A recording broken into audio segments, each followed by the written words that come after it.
present in today's meeting. We do have a quorum, sir. Okay, considering we have a quorum, let's proceed with the agenda items, please. We start with the submission and opening of bids.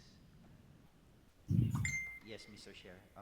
The first project, sir, is for the procurement of consultancy services for appraisal of land and improvement, including crops and trees, for the expansion of Roxas Airport. This is a rebid with bid number 22-023-10, an ADMS project amounting to 2,148,500 pesos. And for this, sir,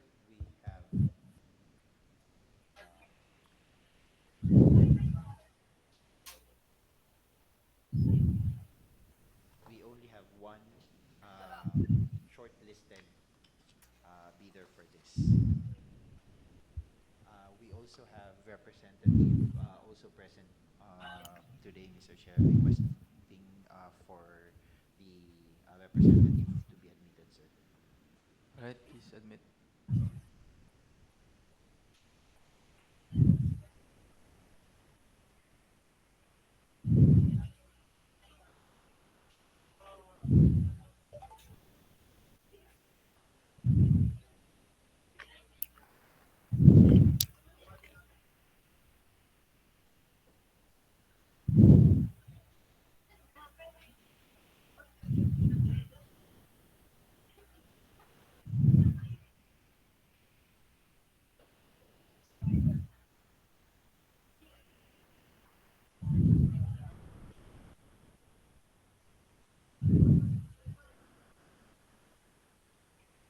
Good morning, leader. Welcome to the opening of bids for the project consultancy services for the appraisal of land and improvement, including crops and trees for the expansion and extension of Roxas Airport. Ma'am, may we request you to introduce your name and the company you represent, please, for record purposes.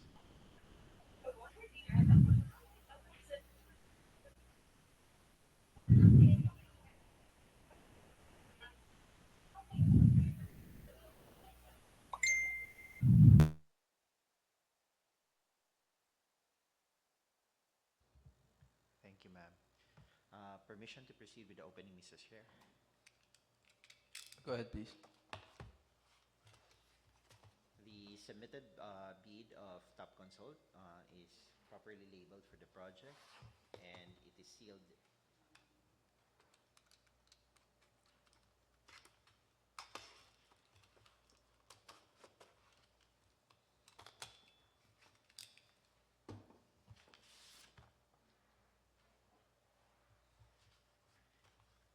Inside the main envelope are two envelopes, the original technical proposal and the original financial proposal.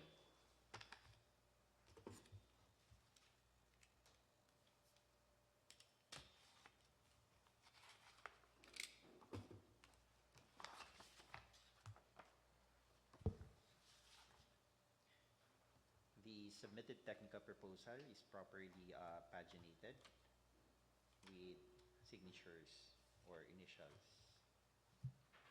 on each page. Checklist, please. Checklist for the technical proposal. Original of duly signed and accomplished technical proposal submission form, Form TPF1. TPF1, technical proposal submission form, signed, submitted. Consultants references, Form TPF2. Consultants references, TPF2, submitted. Comments and suggestions of consultants on the terms of references and on data, services, and facilities to be provided by the procuring entity, Form TPF3. TPF3, comments and suggestions of consultants on the terms of reference and on data, services, facilities to be provided by the procurement entity, submitted. Description of the methodology and work plan for performing the project, Form TPF4. TPF4, description and methodology and work plan for performing the project, submitted. Team composition and task, Form TPF5.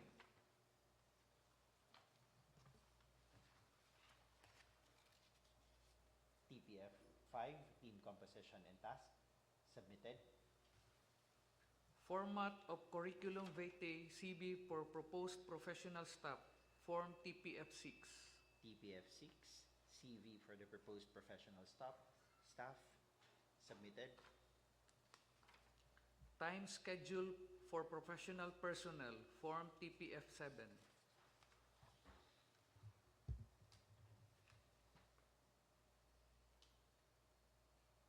TPF7, time schedule for professional personnel submitted.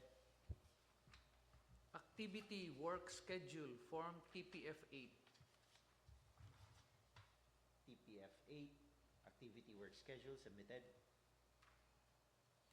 Original copy of bid security, if in the form of a surety bond, submit also a certification issued by the Insurance Commission or original copy of notarized bid securing declaration. Bid security in the form of bid securing declaration, duly notarized and also signed by the authorized representative submitted. Original duly signed omnibus sworn statement, and if applicable, original notarized secretary certificate in case of a corporation, partnership, or cooperative, or original special power of attorney of all members of the joint venture, giving full power and authority to its officer to sign the OSS and do acts to represent the bidder. Omnibus sworn statement signed by the authorized representative and also duly notarized submitted. Attached to the OSS is the secretary certificate issued to Teofilo Abe, issued by Teofilo Abejo, the secretary, corporate secretary of Top Consult, submitted, also duly notarized.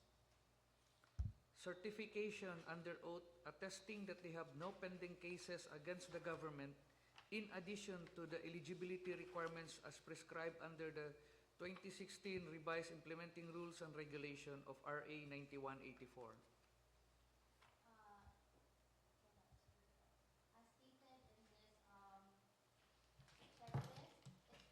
This shall include all the following documents as attachment to the omnibus. So it's included in the omnibus po. It's stated. Ma'am, the statement of no pending case against the government is a separate document and not part of the omnibus sworn statement. It is attached to the omnibus sworn statement. And not part of it. Yes, ma'am. So may we confirm, ma'am,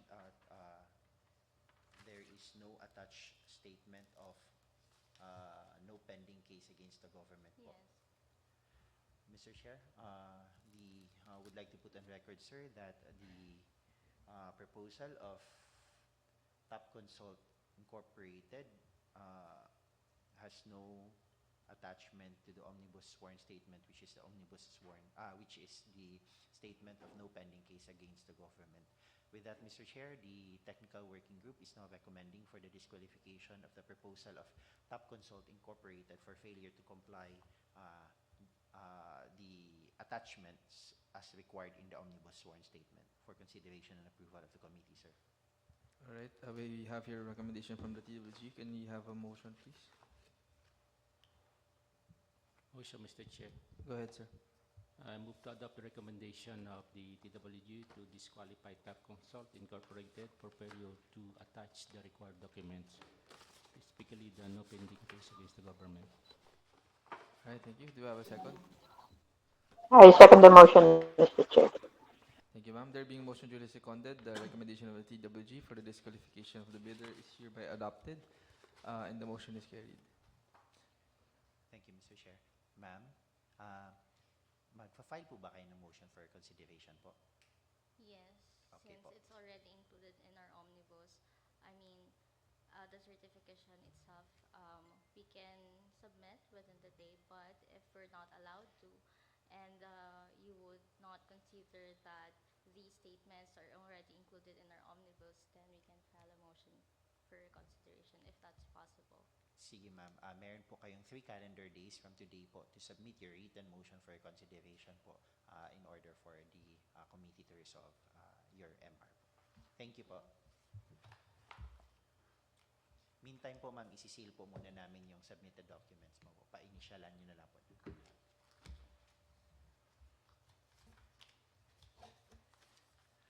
The second opening, Mr. Chair, is for the project procurement of survey services for the expansion of Roxas Airport. This is a VBID with bid number 22-024-10, an ADMS project amounting to 9,187,920 pesos.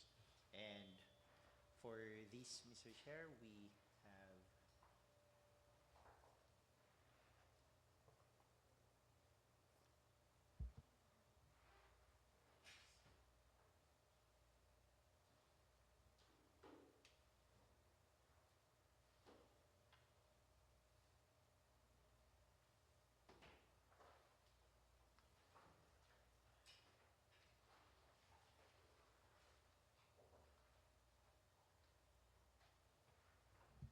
have two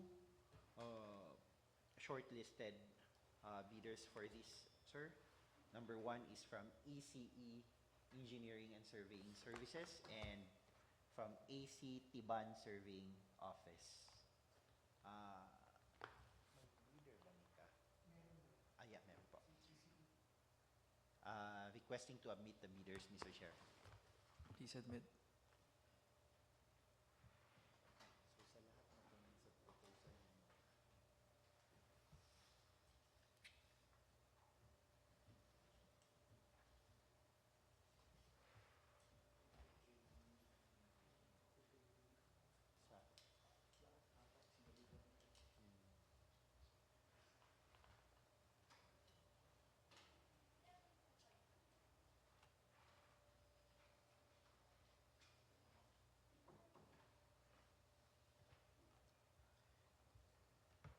Good morning, bidder.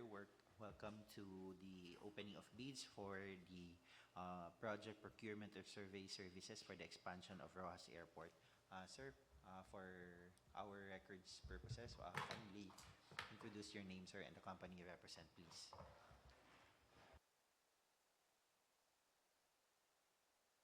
Engineering and Surveying Services po. Thank you, sir. Do we have representative online or bidders online? Mr. Chair, no other bidders online, sir. So, permission to proceed with the opening of bids, sir. First, we will open the submitted bid of ECE Engineering Survey Services.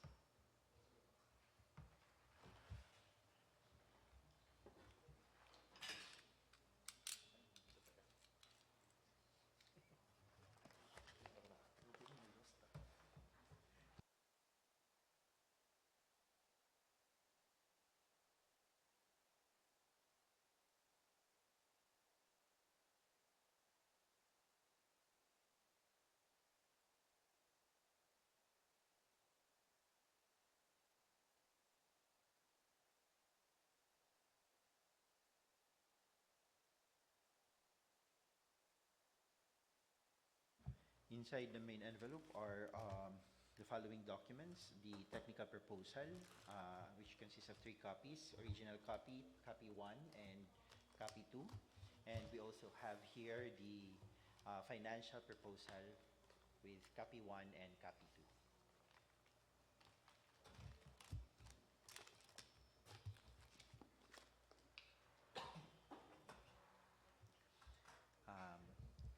The submitted technical proposal of ECE Engineering and Surveying Services is paginated and with signatures or initial on each page. Checklist, please. Checklist for the technical proposal. Original of duly signed and accomplished technical proposal submission form, Form TPF1. TPF1, Technical Proposal Submission Form, signed by the authorized representative, submitted. Consultant's reference, Form TPF2. TPF2, Consultant's Reference, also signed, submitted. Comments and suggestions of consultant on the terms of reference and on data, services, and facilities to be provided by the procuring entity, Form TPF3. TPF3, comments and suggestions of consultant on the terms of reference and on the data, services, and facilities to be provided by the procuring entity with signature submitted.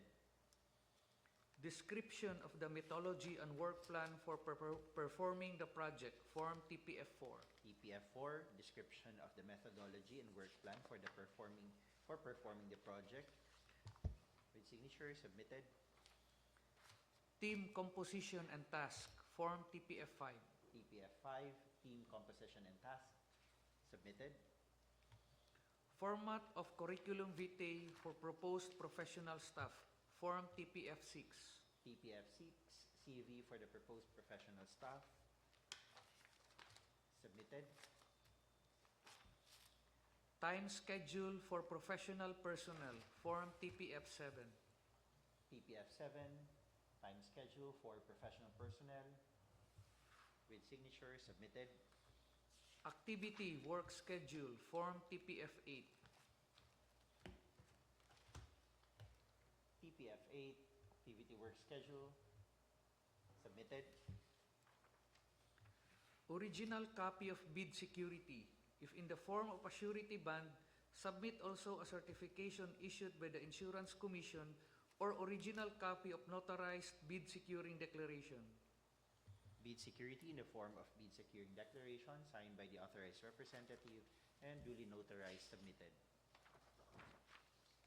Original duly signed omnibus sworn statement, and if applicable, original notarized secretary certificate in case of a corporation, partnership, or cooperative, or original special power of attorney of all members of the joint venture, giving full power and authority to its officer to sign the OSS and do acts to represent the bidder.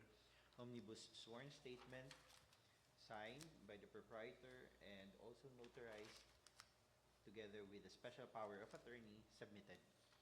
Documents as attachment to the omnibus sworn statement. Certification under oath attesting that they have no pending cases against the government in addition to the eligibility requirements as prescribed under the 2016 Revised Implementing Rules and Regulation of RA 9184. Certificate of no pending case against the government signed and duly notarized submitted. Legal clearance to be issued by the CAAP Enforcement and Legal Service with respect to the non-pending cases of the prospective bidders against this authority. Legal clearance issued to ECE Engineering and Surveying Services valid until September 6, 2023, signed by Attorney Roberto Martin Buenaventura, submitted. Bid bulletins, if applicable. Not applicable. That is all, Mr. Chair. Mr. Chair, the technical proposal of ECE Engineering and Surveying Services is initially rated as passed. The next proposal is from ACT Bond Surveying Office. Representative online, please. Yes, sir. Present. Sir, good morning, sir. Good morning. Good morning to. Kindly state your name, sir, and the company you represent, please. I'm Antero Citiban, the owner of the company, sir. Good morning po, sir. Sir, kindly Good morning. acknowledge if this is your submitted bid. Yes, sir. Thank you, Confirm. sir. We will now open, Mr. Chair, the submitted proposal of ACT Bond.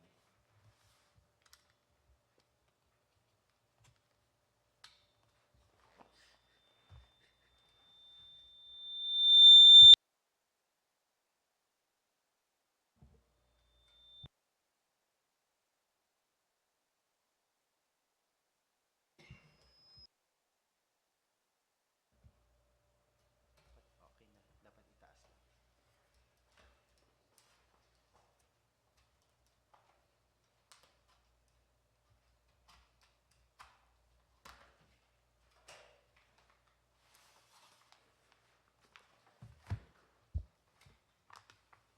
Inside the main envelope are the original technical proposal and the original financial proposal.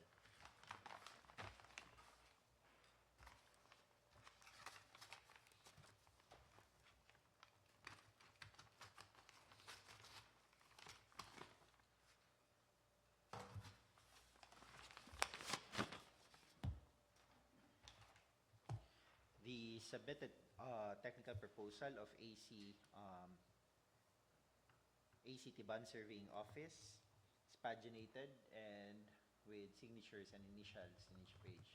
Checklist, please. Checklist for the technical proposal. Original of duly signed and accomplished technical proposal submission form, Form TPF1. TPF1, Technical Proposal Submission Form, duly signed by the owner, Antero Citiban, submitted. Consultants references, Form TPF2. TPF2, Consultants References, also signed by the owner, submitted. Comments and suggestions of consultant on the terms of reference and on data, services, and facilities to be provided by the procuring entity, Form TPF3. TPF3, Comments and Suggestions of consultant on the terms of reference and services and on the data facilities to be provided by the procuring entity, signed by the owner, submitted. Description of the methodology and work plan for performing the project, Form TPF4. TPF4, Description of the methodology and work plan for performing the project, submitted. Team composition and task, Form TPF5. TPF5, Team Composition and Task, submitted. Format of curriculum vitae for proposed professional staff, Form TPF6. TPF6, the CV of the proposed professional staff, submitted. Time schedule for professional personnel, Form TPF7.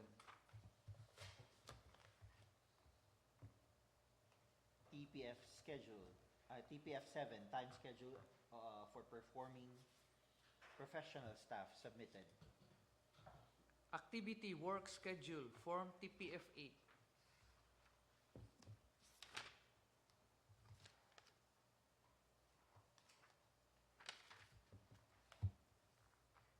TPF8, activity work schedule, submitted. Original copy of bid security.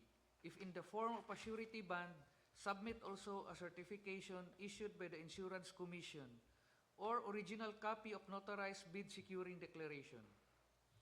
Bid security in the form of bid securing declaration signed by the owner, ACT Ban, and it is also notarized, submitted.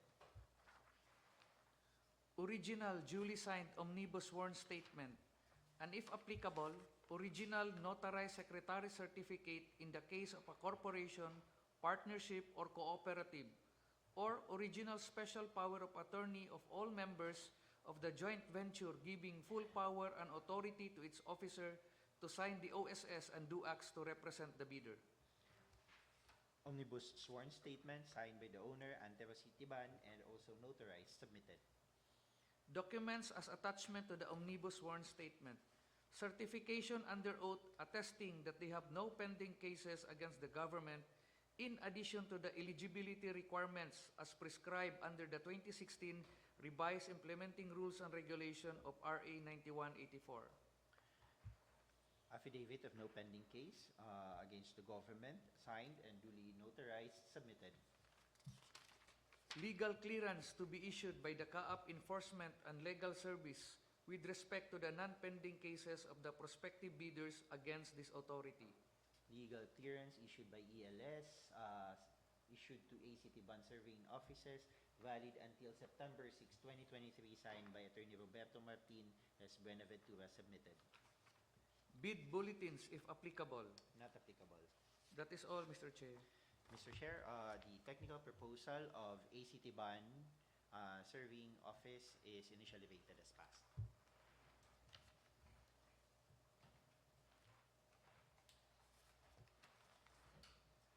Sir, we will now open the financial proposal, first from ECE, Engineering and Surveying Service.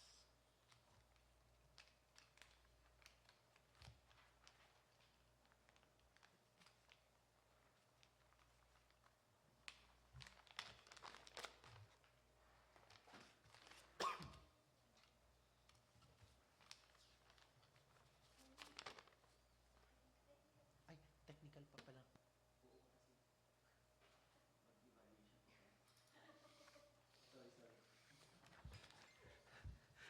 Sorry, Mr. Chair. Considering that this is a consultancy project, sir, the technical working group now, sir, is recommending for the conduct of evaluation on the submitted proposal of ECE surveying services and ACT ban surveying office for consideration and approval of the committee, Mr. Chair. All right, thank you, TWG. We have a recommendation here.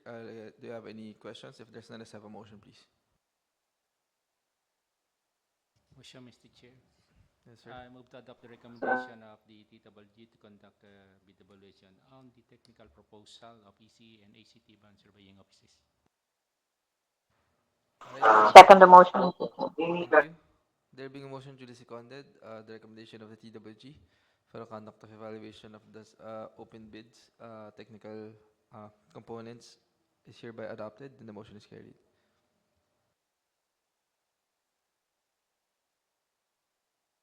Thank you, Mr. Chair.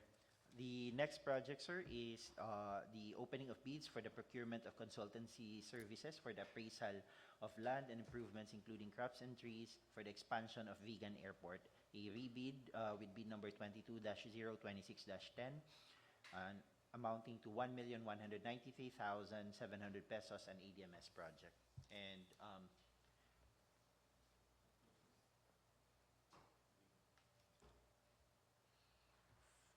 for this, sir, we have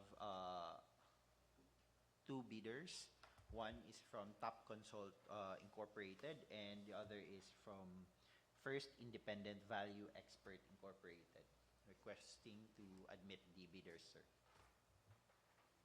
Please admit.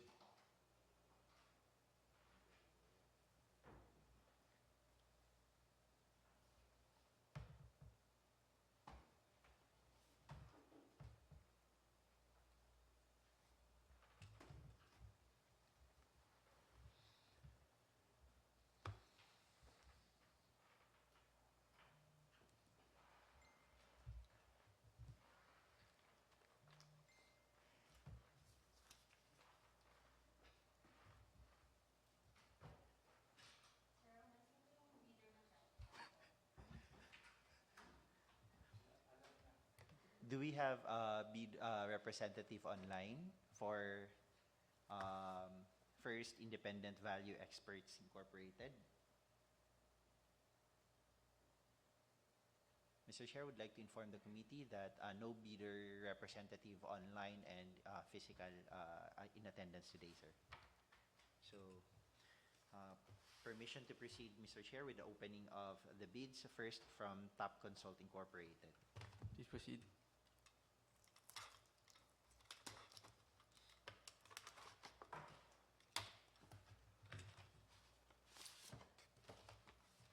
Inside the main envelope are two documents from, the technical proposal and the financial proposal.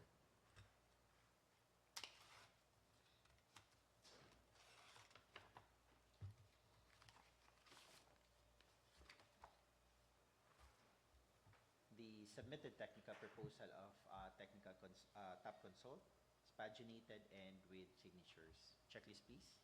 Checklist for the technical proposal. Original of duly signed and accomplished technical proposal submission form, Form TPF1. TPF1 submitted. Consultants references, Form TPF2. TPF2 submitted. Comments and suggestions of consultant on the terms of reference and on data, services, and facilities to be provided by the procuring entity, Form TPF3. TPF3 submitted. Description of the methodology and work plan for performing the project, Form TPF4. TPF4 submitted. Team composition and task, Form TPF5. TPF5 submitted. Format of curriculum vitae for proposed professional staff, Form TPF6. TPF6 submitted. Time schedule for professional personnel, Form TPF7. TPF7 submitted. Activity work schedule, Form TPF8. TPF8 submitted. Original copy of bid security, if in the form of a surety bond, Submit also a certification issued by the Insurance Commission or original copy of notarized bid securing declaration. Bid security in the form of bid securing declaration, signed and duly notarized, submitted. Original duly signed omnibus sworn statement, and if applicable, original notarized secretary certificate in case of a corporation, partnership, or cooperative, or original special power of attorney of all members of the joint venture, giving full power and authority to its officer to sign the OSS and do acts to represent the bidder. Omnibus sworn statement, signed and notarized with secretary certificate, submitted. Documents as attachment to the omnibus sworn statement. Certification under oath attesting that they have no pending cases against the government, in addition to the eligibility requirements as prescribed under the 2016 Revised Implementing Rules and Regulation of RA 9184. No submission, not attached. Mr. Chair, the technical working group is now recommending for the disqualification on the of the submitted proposal of TAP Consult Incorporated for failure to attach the certificate of no pending case against the government for consideration and approval of the committee, sir. Okay, can we have a motion, please? Motion, Mr. Chair. I move to adopt the recommendation of the TWG to disqualify TAP Consult Incorporated for failure to attach the required certificate of no pending case against the government. Second. Alright, disqualification to, no? Yes, sir. Yeah, alright. This is the same bidder as earlier. Yes, sir. Kaya, sige. Alright, there being a motion duly seconded, the recommendation of the TWG for the disqualification of the bidder for the failure to attach the necessary certification is hereby adopted and the motion is carried. Thank you, Mr. Chair. The second proposal, sir, is from First Independent Value Experts Incorporated.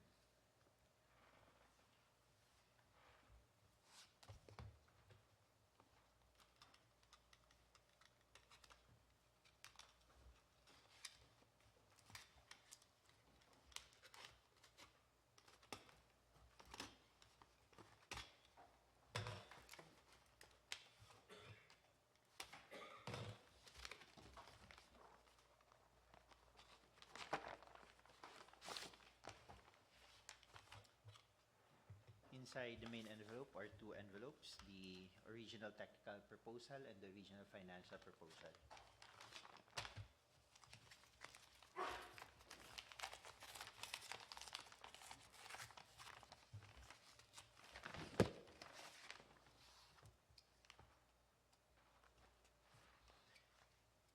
The submitted technical proposal of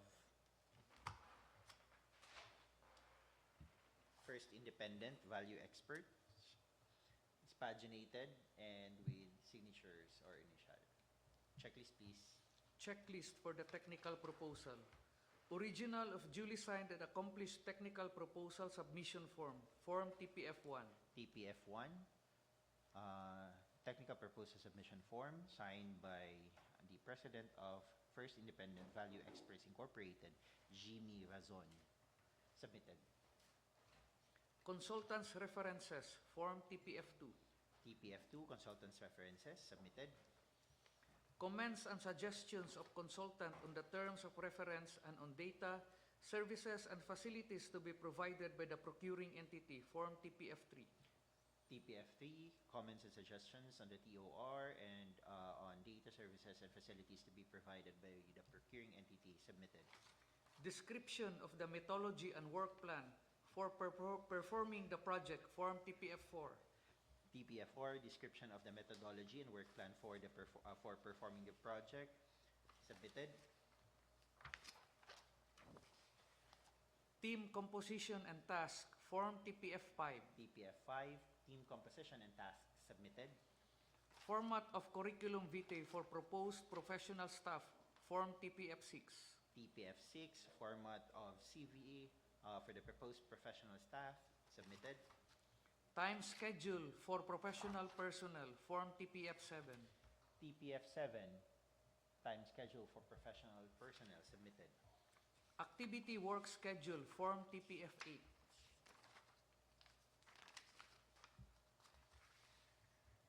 TPF-8, activity work schedule submitted. Original copy of bid security, if in the form of a surety bond, submit also a certification issued by the Insurance Commission or original copy of notarized bid securing declaration. Bid security in the form of bid securing declaration signed by the president of the company and also notarized submitted.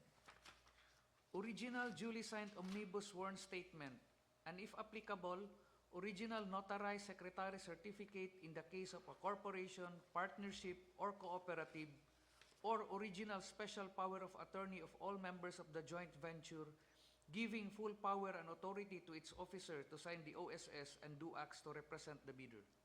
Notarized omnibus sworn statement signed by the president owner of the company. Also attached is the notarized secretary certificate authorizing the president to participate, submitted. Documents as attachment to the omnibus sworn statement. Certification under oath attesting that they have no pending cases against the government, in addition to the eligibility requirements as prescribed under the 2016 revised implementing rules and regulation of RA 9184. Certification of no pending case against the government, notarized and signed by the owner, submitted. Legal clearance to be issued by the CAAP Enforcement and Legal Service with respect to the non-pending cases of the prospective bidders against this authority. Legal clearance issued to First Independent Value Experts Incorporated, valid until September 13, 2023, signed by Attorney Roberto Martin Buenaventura, submitted. Bid bulletins if applicable. Not applicable. That is all, Mr. Chair. Mr. Chair, the technical proposal of First Independent Value Experts Incorporated is initially rated as passed.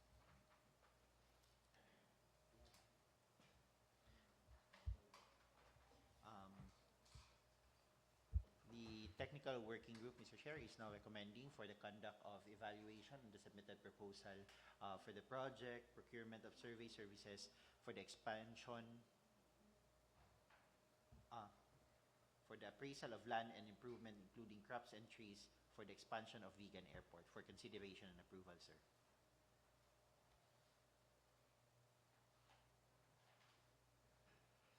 Motion, please. Motion, Mr. Chair. I move to adopt the recommendation of the TWG for the conduct of the evaluation on the submitted technical proposal of the First Independent Expert Body Incorporated for the said project. Do you have any second?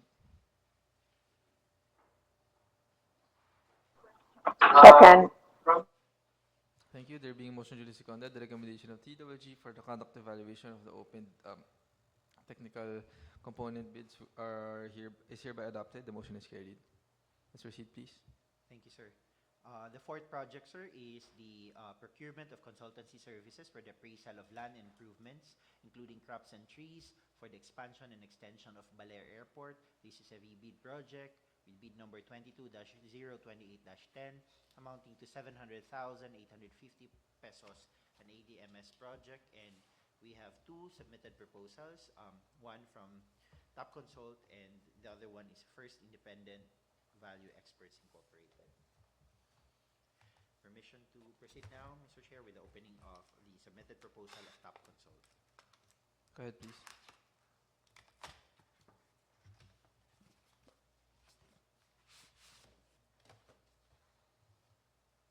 So the submitted proposal of Top Consult consists of two envelopes, the technical and the financial proposal, and we're now opening the technical proposal submission.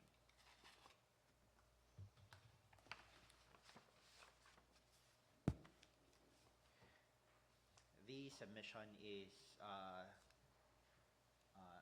paginated and with signature initials on each page. Checklist, please.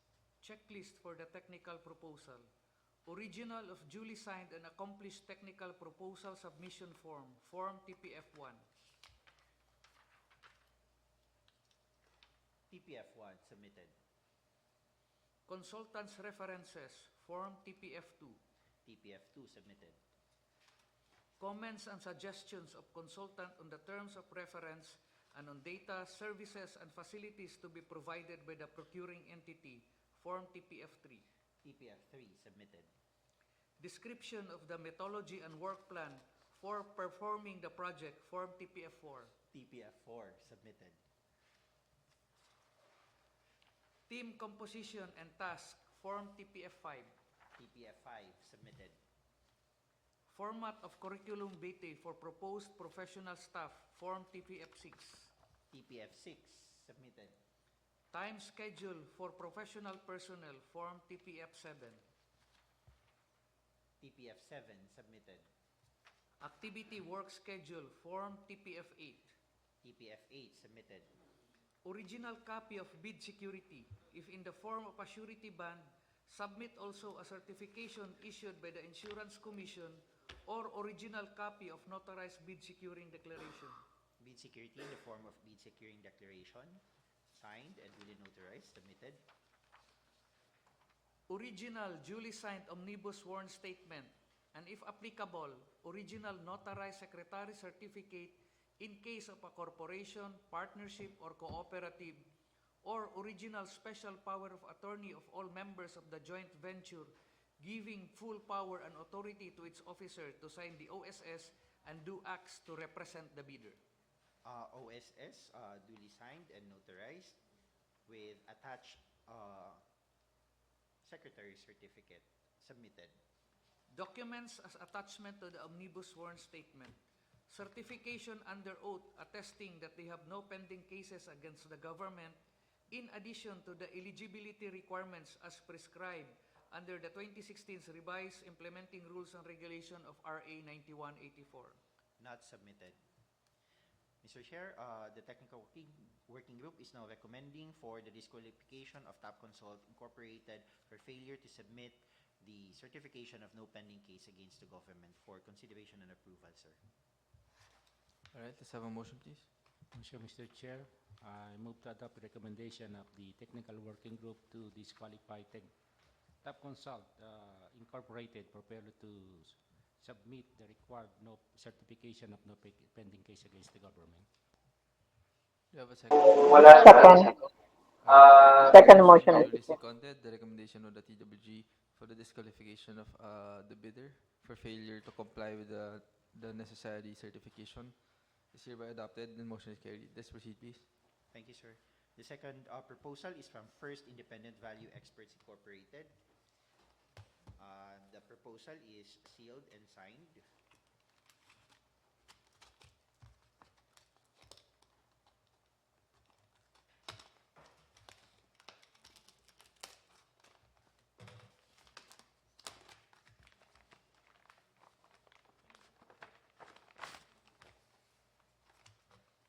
Inside the main envelope are the technical proposal and the financial proposal.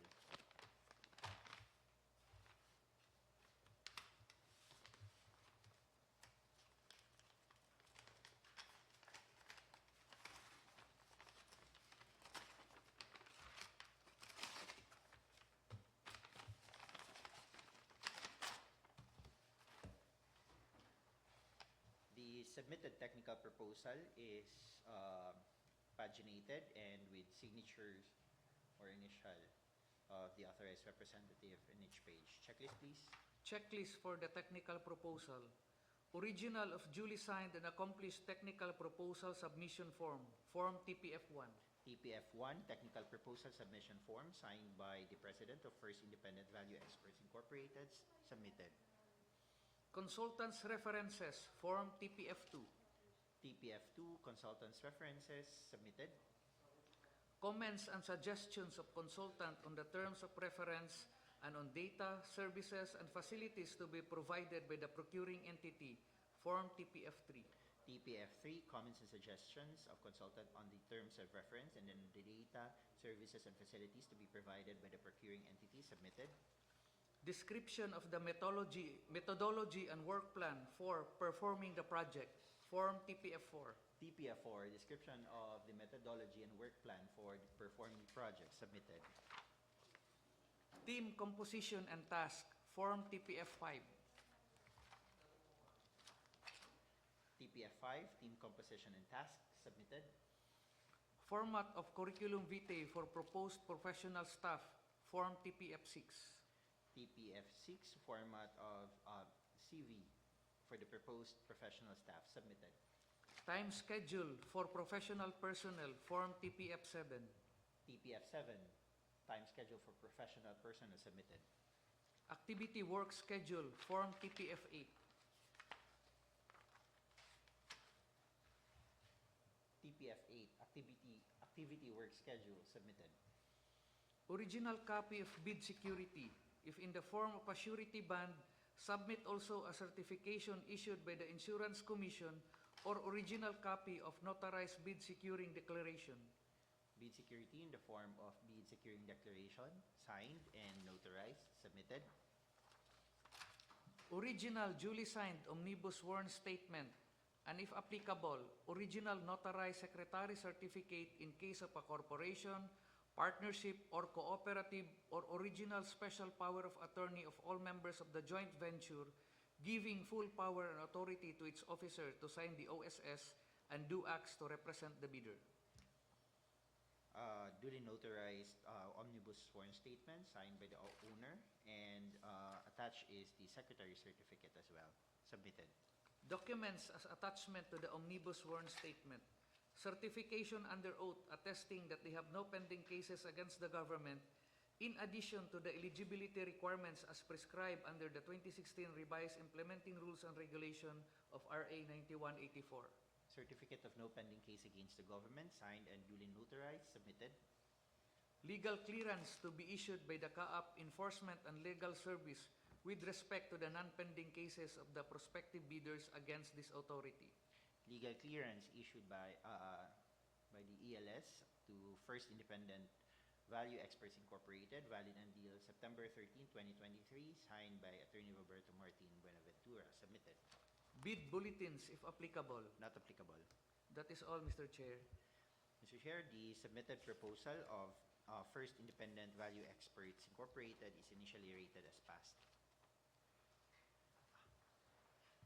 The TWG now, sir, is recommending for the conduct of evaluation on the submitted technical proposal of First Independent Value Experts Incorporated for consideration and approval, sir. All right, let's have a motion, please.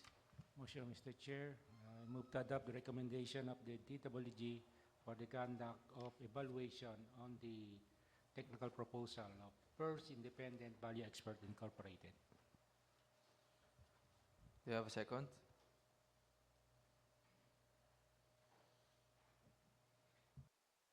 Second the motion, Mr. Chair.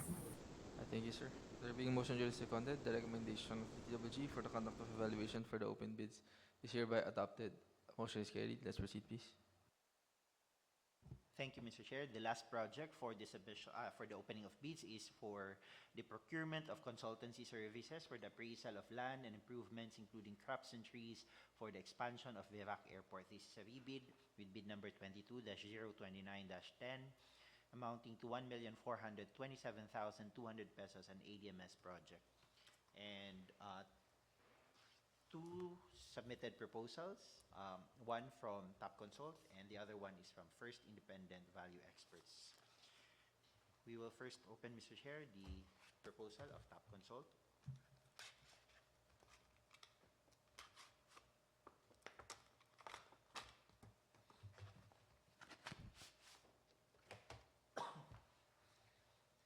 The submitted proposal consists of the technical proposal and the financial proposal.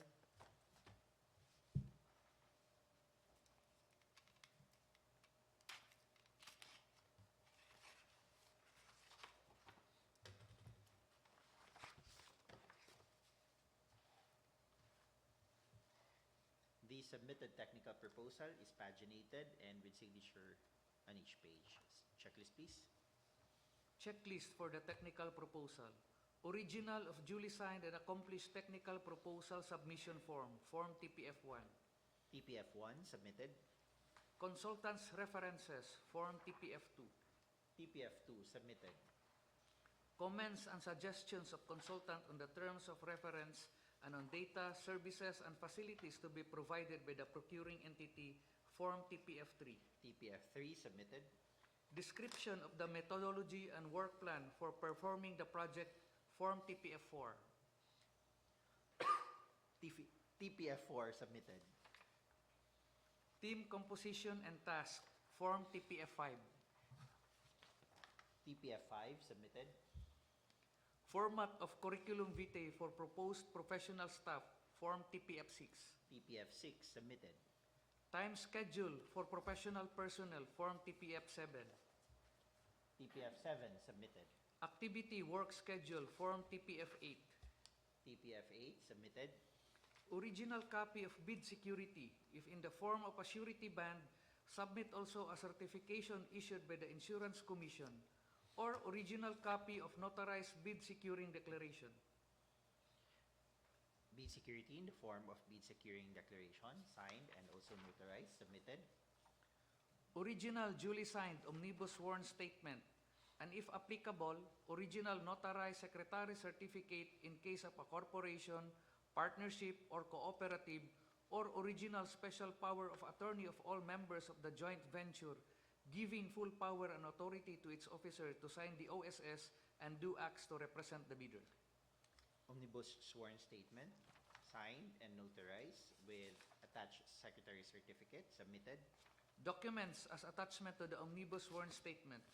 Certification under oath attesting that they have no pending cases against the government, in addition to the eligibility requirements as prescribed under the 2016 Revised Implementing Rules and Regulation of RA 9184. Not submitted. Mr. Chair, the technical working group is now recommending for the disqualification of Top Consult Incorporated for failure to comply the required certificate of no pending case against the government for consideration and approval, sir. Let's have a motion, please. Motion, Mr. Chair. I move to adopt the recommendation of the TWG to disqualify Top Consult Incorporated for failure to comply with the submission of the certificate of no pending case against the government. Do you have a second? Second, Mr. Chair. All right, thank you. There being a motion duly seconded, the recommendation of the TWG for the disqualification of Top Consult for failure to comply with the necessary certification is hereby adopted and the motion is carried. Thank you, Mr. Chair. The next proposal, sir, is from First Independent Value Experts Incorporated.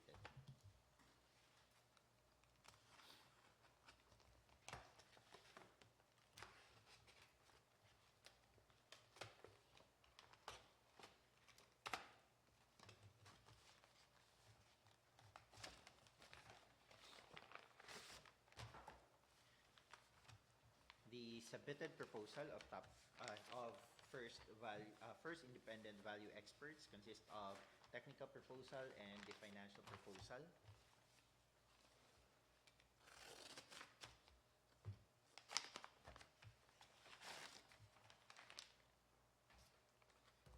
The submitted technical proposal has tabbings, pagination, and initials or signature. Checklist, please. Checklist for the technical proposal. Original of duly signed and accomplished technical proposal submission form, Form TPF1. TPF1, Technical Proposal Submission Form, signed by the President of First Independent Value Experts Incorporated, submitted.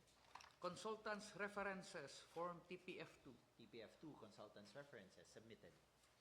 Comments and suggestions of consultant on the terms of reference and on data, services, and facilities to be provided by the procuring entity, Form TPF3. TPF3, Comments and Suggestions of Consultants on the Terms of Reference and on the Data, Services, and Facilities to be provided by the procuring entity, submitted. Description of the methodology and work plan for performing the project, Form TPF4. TPF4, Description of the methodology and work plan for performing the project, submitted. Team composition and task, Form TPF5. TPF5, Team Composition and Tasks, submitted.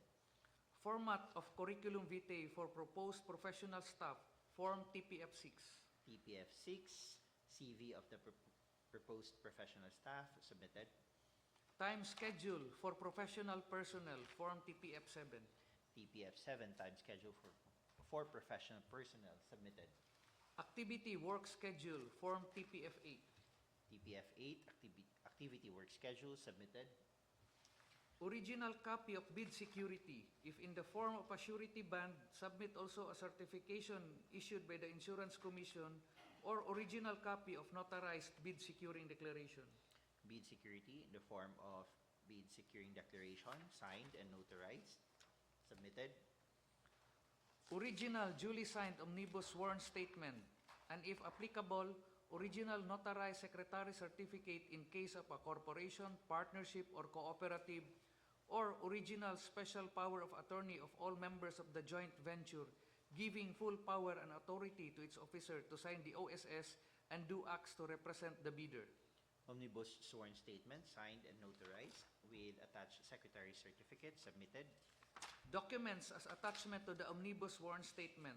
Certification under oath attesting that they have no pending cases against the government, in addition to the eligibility requirements as prescribed under the 2016 Revised Implementing Rules and Regulation of RA 9184. Certificate of no pending case against the government, signed and duly notarized, submitted. Legal clearance to be issued by the CAAP Enforcement and Legal Service with respect to the non-pending cases of the prospective bidders against this authority. Legal clearance issued to First Independent Value Experts Incorporated, valid until September 13, 2023, signed by Attorney Roberto Martin S. Buenaventura, submitted. Bid bulletins if applicable. Not applicable. That is all, Mr. Chair.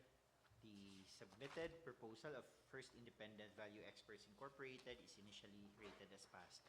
Mr. Chair, the Technical Working Group is now recommending for the conduct of evaluation on the submitted proposal of the bidder for consideration and approval of the committee, sir.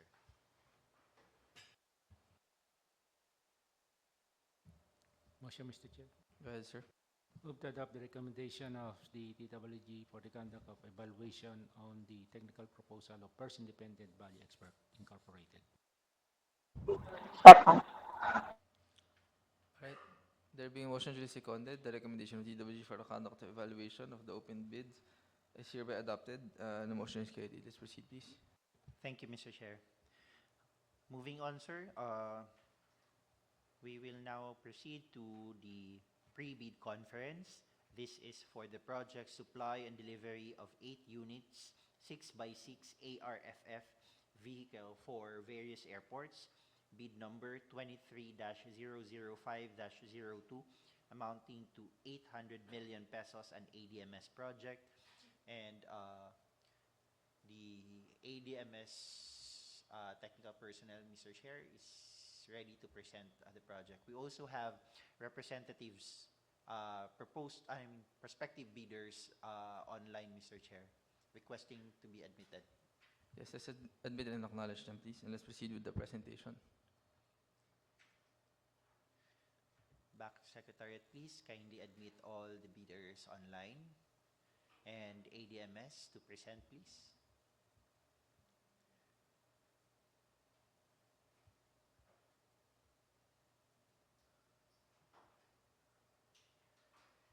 To all our bidders, good morning. Welcome to the pre-bid conference for the supply delivery of 8 units, 6x6 ARFF vehicles for various airports. Kindly type your name or indicate your name and the company you represent in our chat box in order for us to have records on who attended this pre-bidding conference. Thank you. ADMS, kindly proceed, please.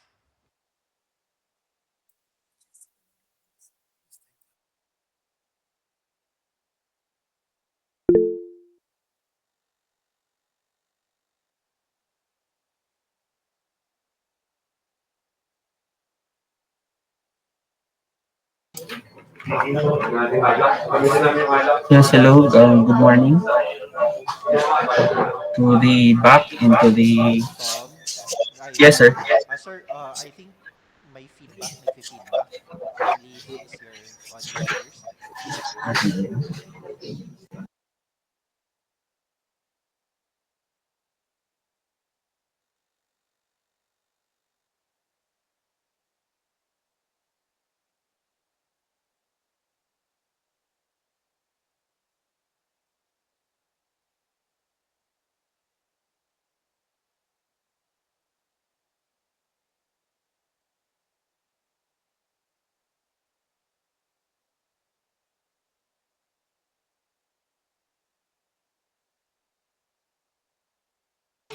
Hello, okay na po.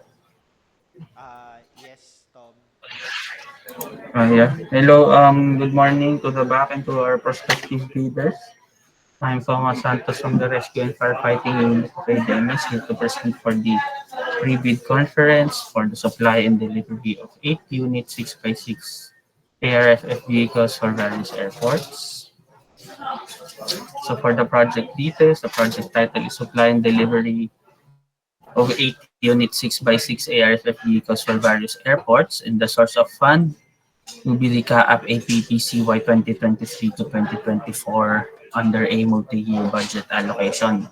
The budget for the contract is 800 million pesos and the duration is 365 calendar days.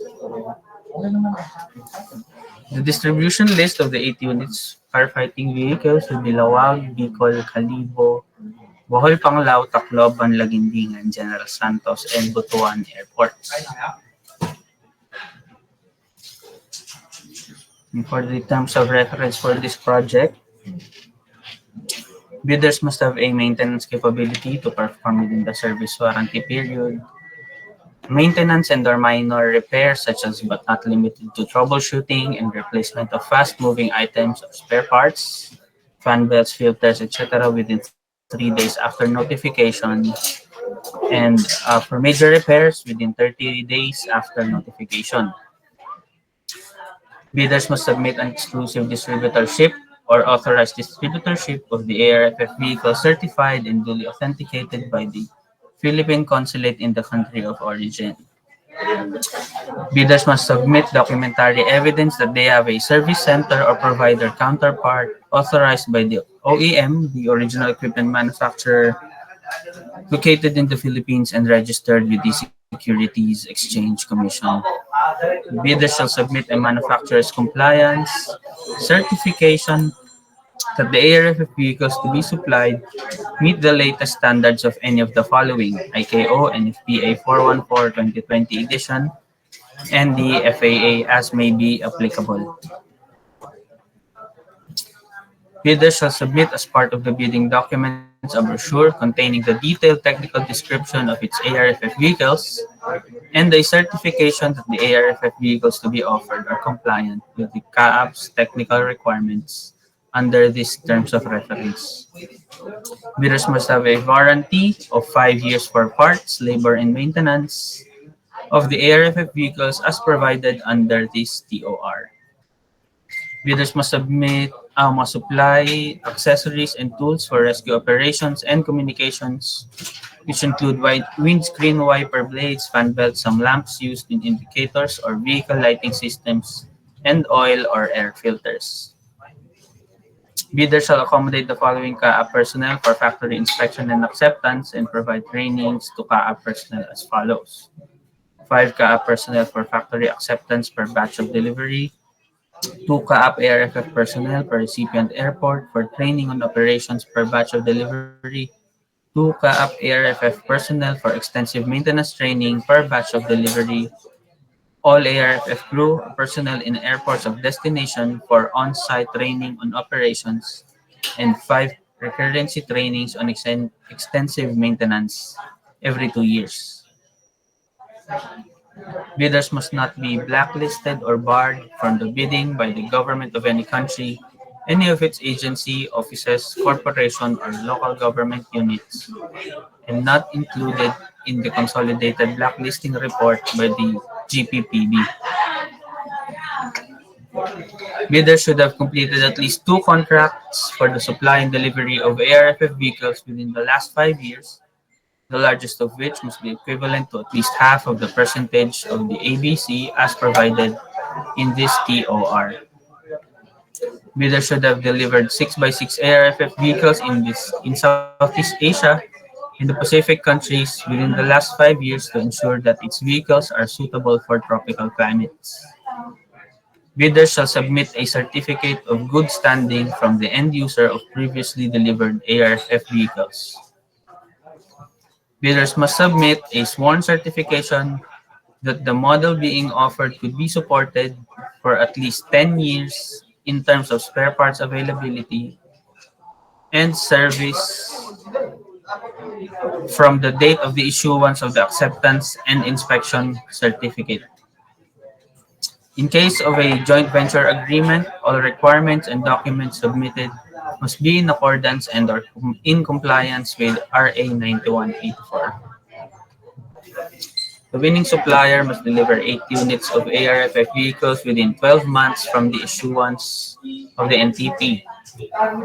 Brand new ARFF vehicles shall be delivered to the airports of destination under shipping terms DDP, delivered duties paid. Duties, taxes, and all expenses on wharfage, arrastre, and related services are to be shouldered by the winning supplier. All other documents needed to release the ARFF vehicle shall likewise be the responsibility of the winning supplier. For purposes of this section, the airports of destination are listed in Annex A of this TOR, but subject to change at any time at the option of CAAP. Spare parts to be provided to CAAP shall likewise be manufactured by the winning supplier. Otherwise, the latter shall submit authenticated letters of agreement with the OEM spare part suppliers to certify the ready availability of the same. Prior to contract signing, the winning supplier shall, upon receipt of the notice of award, secure a bank guarantee in the amount of 15% of the total contract price.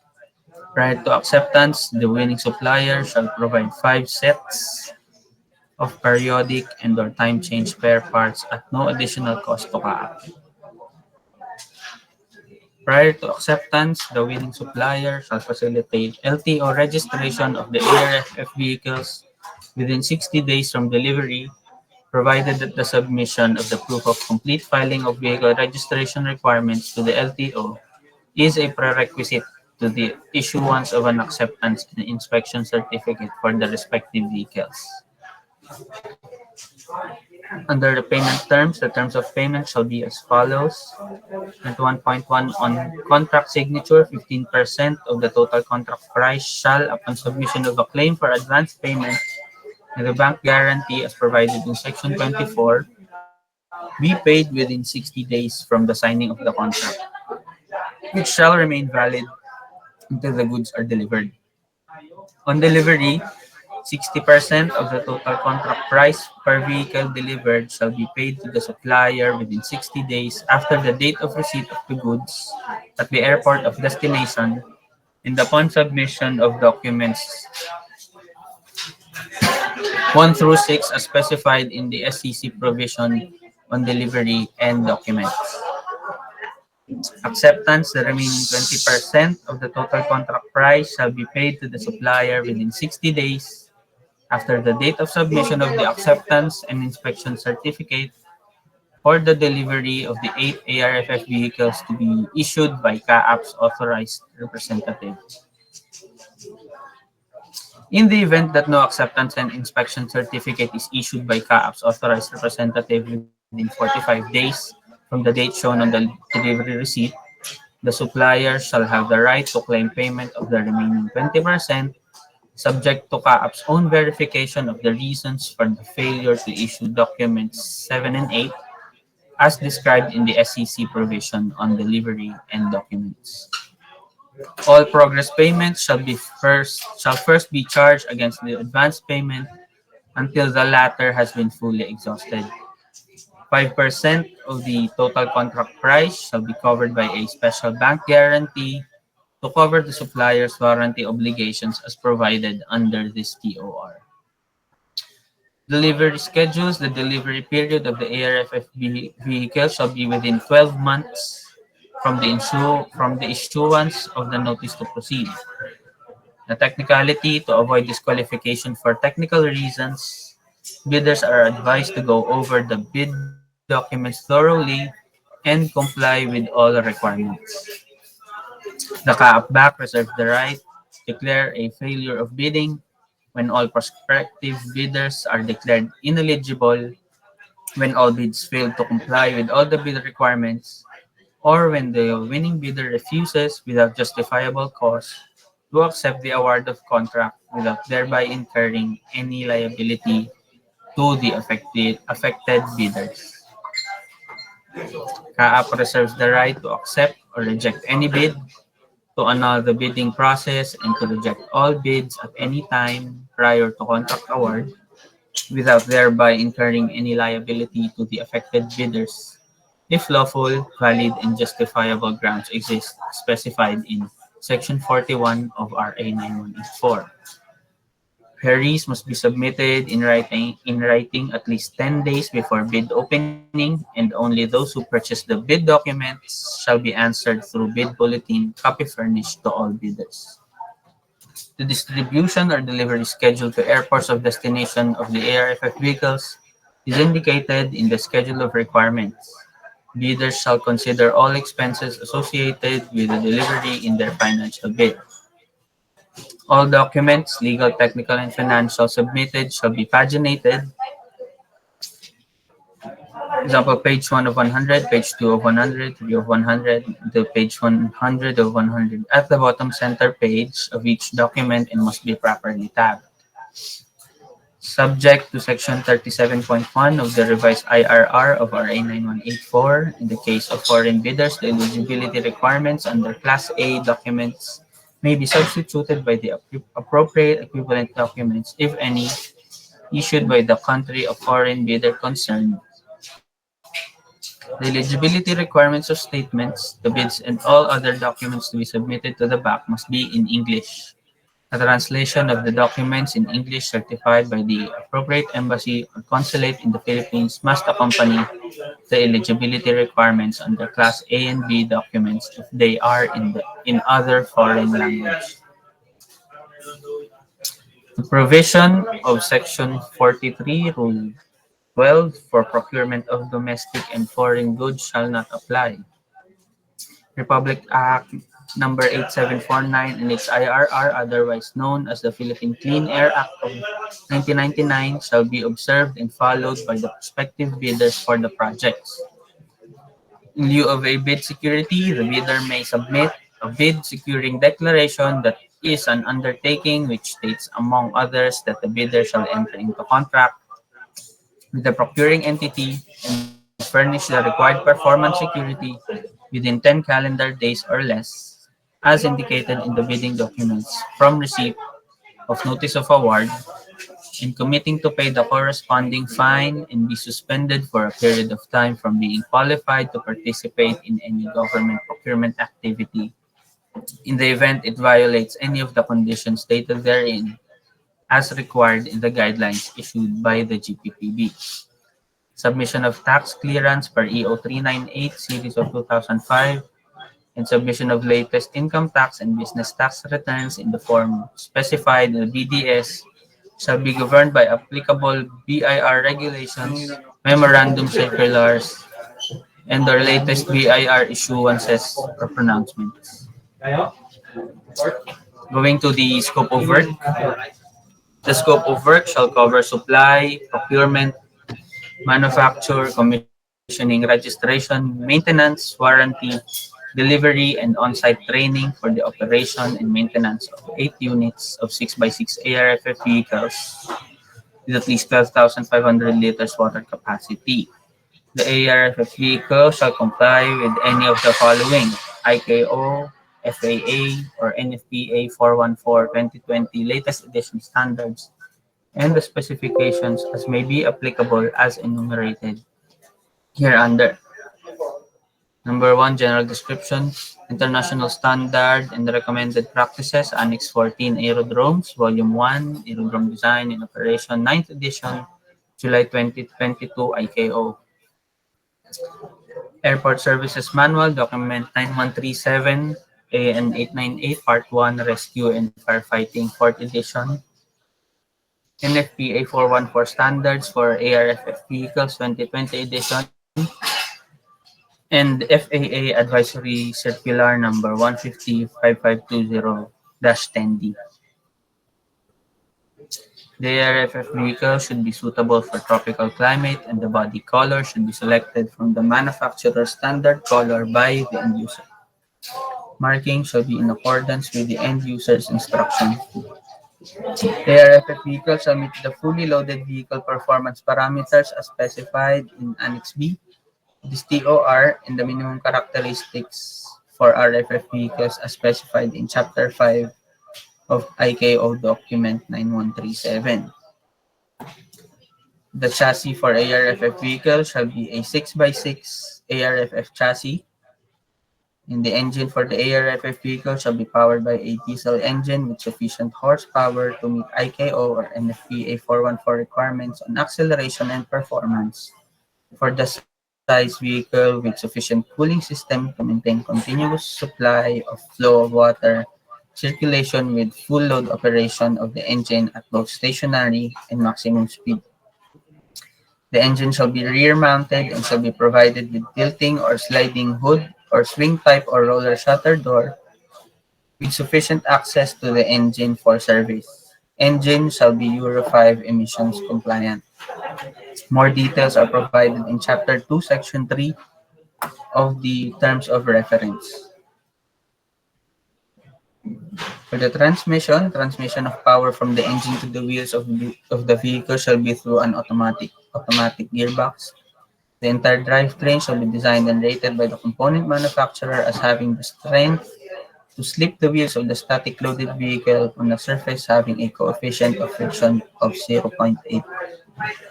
The transmission shall be approved by its manufacturer for the application. The transmission cooling system should be provided and designed so that the stabilized transmission oil temperature remains within the transmission manufacturer's prescribed limits under all operational conditions and at all ambient temperatures encountered at the operational airport. A positive drive shall be provided to each wheel by means of a fully locked drive line in order to maximize traction on low friction surfaces. Positive drive either shall be permitted to be achieved by the use of automatic locking and torque proportioning differentials, or shall be permitted to be selected manually by the seated driver by use of a single control while the vehicle is in motion. For the cab, the ARFF vehicle shall be two doors with the seating capacity of at least 6 with 4 SCBA mounting brackets on each seating location. Laminated and tinted safety glass windshield shall be provided. Passenger seats shall comply with ECER 17 regulations and the cab shall comply with ECER 29 regulations. Adjustable driver seat and 3-point seat belt should be provided. Air conditioning system, 2 adjustable side mirrors, and at least 2 speed electric windshield wipers should also be provided. The ARFF vehicle should be a maximum of 3.5 meters in width. More details are provided in Chapter 2, Section 5 of the TOR. For the body shall be constructed of materials that are of the lightest weight, consistent with the strength necessary for off-pavement operation over rough terrain and exposure to excess heat, and body panels shall be removable where necessary to provide access to the interior of the vehicle. Access doors shall be provided for those areas of the interior of the vehicle that are inspected frequently.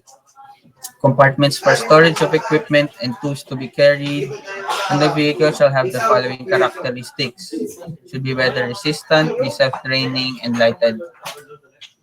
A working deck that is reinforced and constructed of or covered with slip-resistant material shall be provided and shall be reinforced adequately to allow the crew to perform its duties in the primary turret area, cab hatch area, water tank top fill area, and foam liquid top fill area, and in other areas where access to complementary or installed equipment is necessary.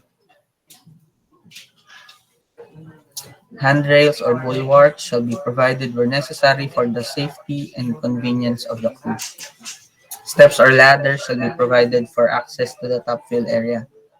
A front bumper shall be mounted on the vehicle and secured to the frame structure. More details are provided in Chapter 2, Section 6 of the DOR.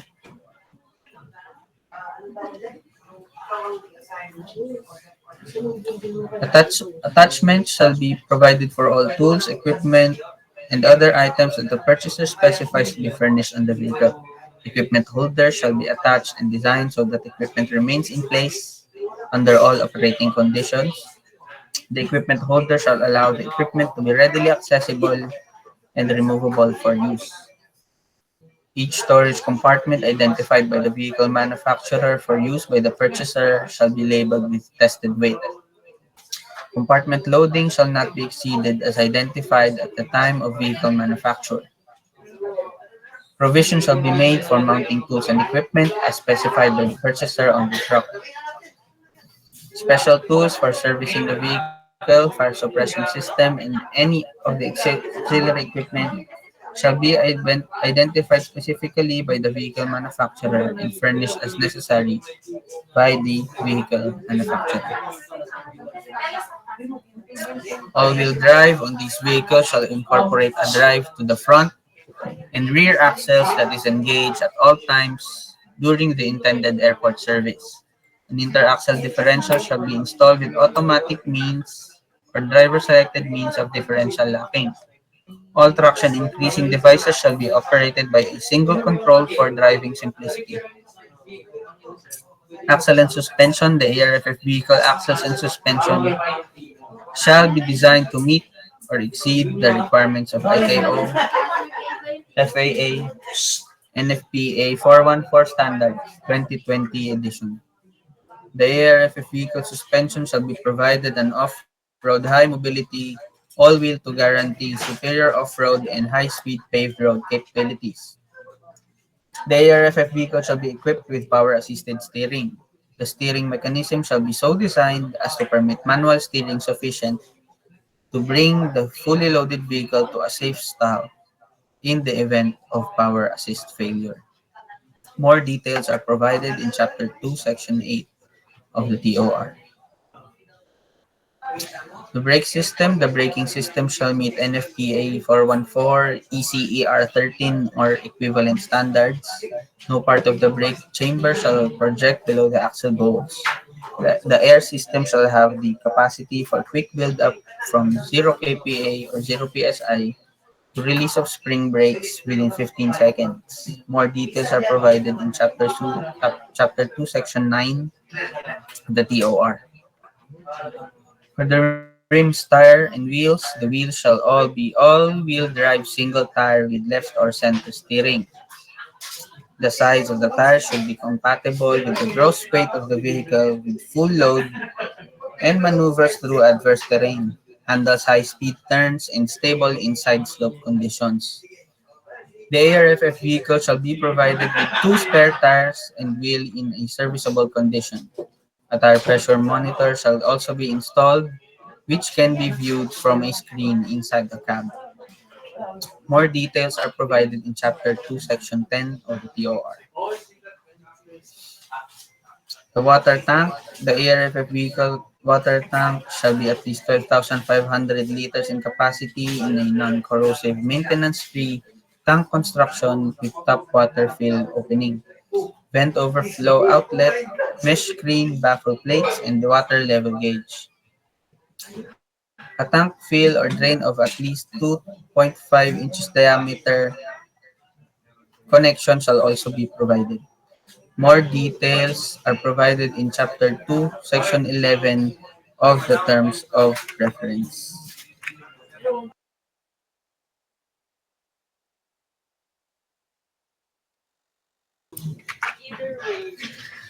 For the foam tank, the ARFF vehicle foam tank shall be at least 1,500 liters capacity in a non-corrosive maintenance-free tank construction with top foam fill opening, vent, overflow outlet, mesh screen, baffle plates, and foam level gauge. A tank fill or drain of at least 2.5 inches in diameter shall be provided and located on the side of the apparatus. 100% capacity of a AFFF IKO Performance Level B must form part of the delivery. More details are provided in Chapter 2, Section 12 of the TOR. For the foam system, the ARFF vehicle should be equipped with an automatic around-the-pump ATP type foam proportioning system. The foam system shall be sufficient for a maximum of 6% foam concentrate. The foam concentrate proportioning system shall provide a means of controlling the ratio of foam concentrate to quantity of water. And the system shall be preset at 3% setting. More details are provided in Chapter 2, Section 13 of the TOR. The ARFF vehicle fire pump shall be centrifugal type, single or multi-stage with automatic priming system, stainless steel shaft, bronze body and impellers and cast housing with a minimum pump output of 6,000 liters per minute. The water pump automatic priming system should allow pumping water from an external source. More details are provided in Chapter 2, Section 14 of the Terms of Reference.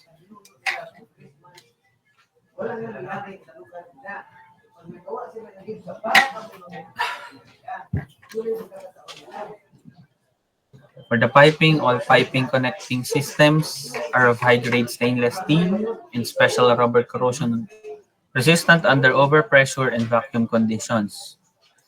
For the roof turret with dry chemical nozzle, the ARFF vehicle roof turret shall be a power-assisted dual-agent turret equipped with a non-aspirating nozzle, corrosion-proof, designed to discharge water, foam solution, and dry chemical powder.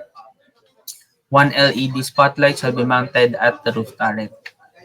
Roof turret shall conform to the minimum usable capacity for vehicle water tank capacity more than 6,000 liters as stated in Annex C of this TOR.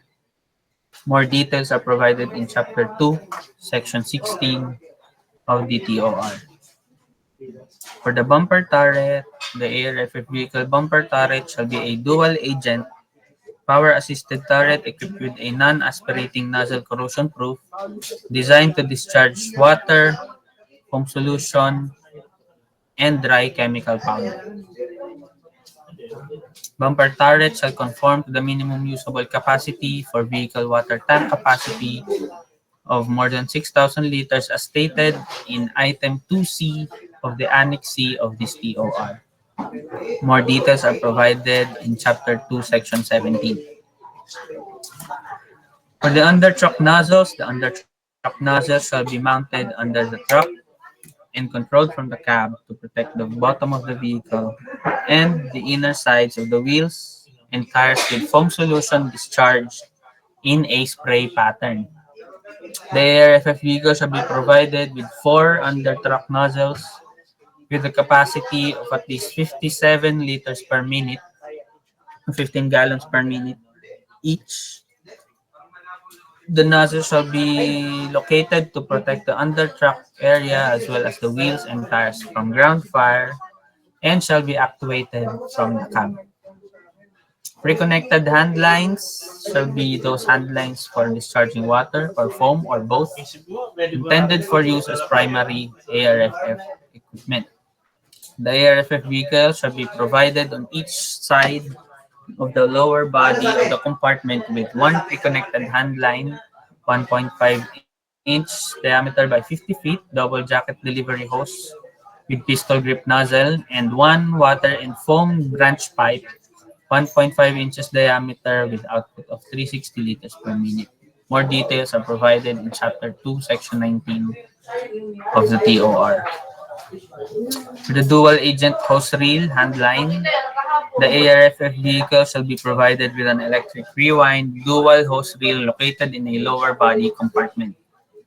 The reel shall hold a minimum of 30 meters of 2.54 cm diameter wind booster hose with dual agent nozzle for water, foam solution, and dry chemical agent. The nozzle shall be capable of flowing at least 227 liters per minute straight stream and dispersed pattern. The nozzle shall also be capable of discharging 2.3 kilograms per second of dry chemical powder. A manual automatic fill rewind shall also be provided. For the ARFF vehicle complementary agent system, it shall be provided with 450 kilograms capacity of dry chemical system mounted on the vehicle with pressure valve, purge valve, relief valve. The propellant agent shall be dry nitrogen gas. More details are provided in Chapter 2, Section 21 of the TOR. Electrical system, the ARFF vehicle electrical system, 24 volts, shall conform to NFPA 414 or equivalent standards.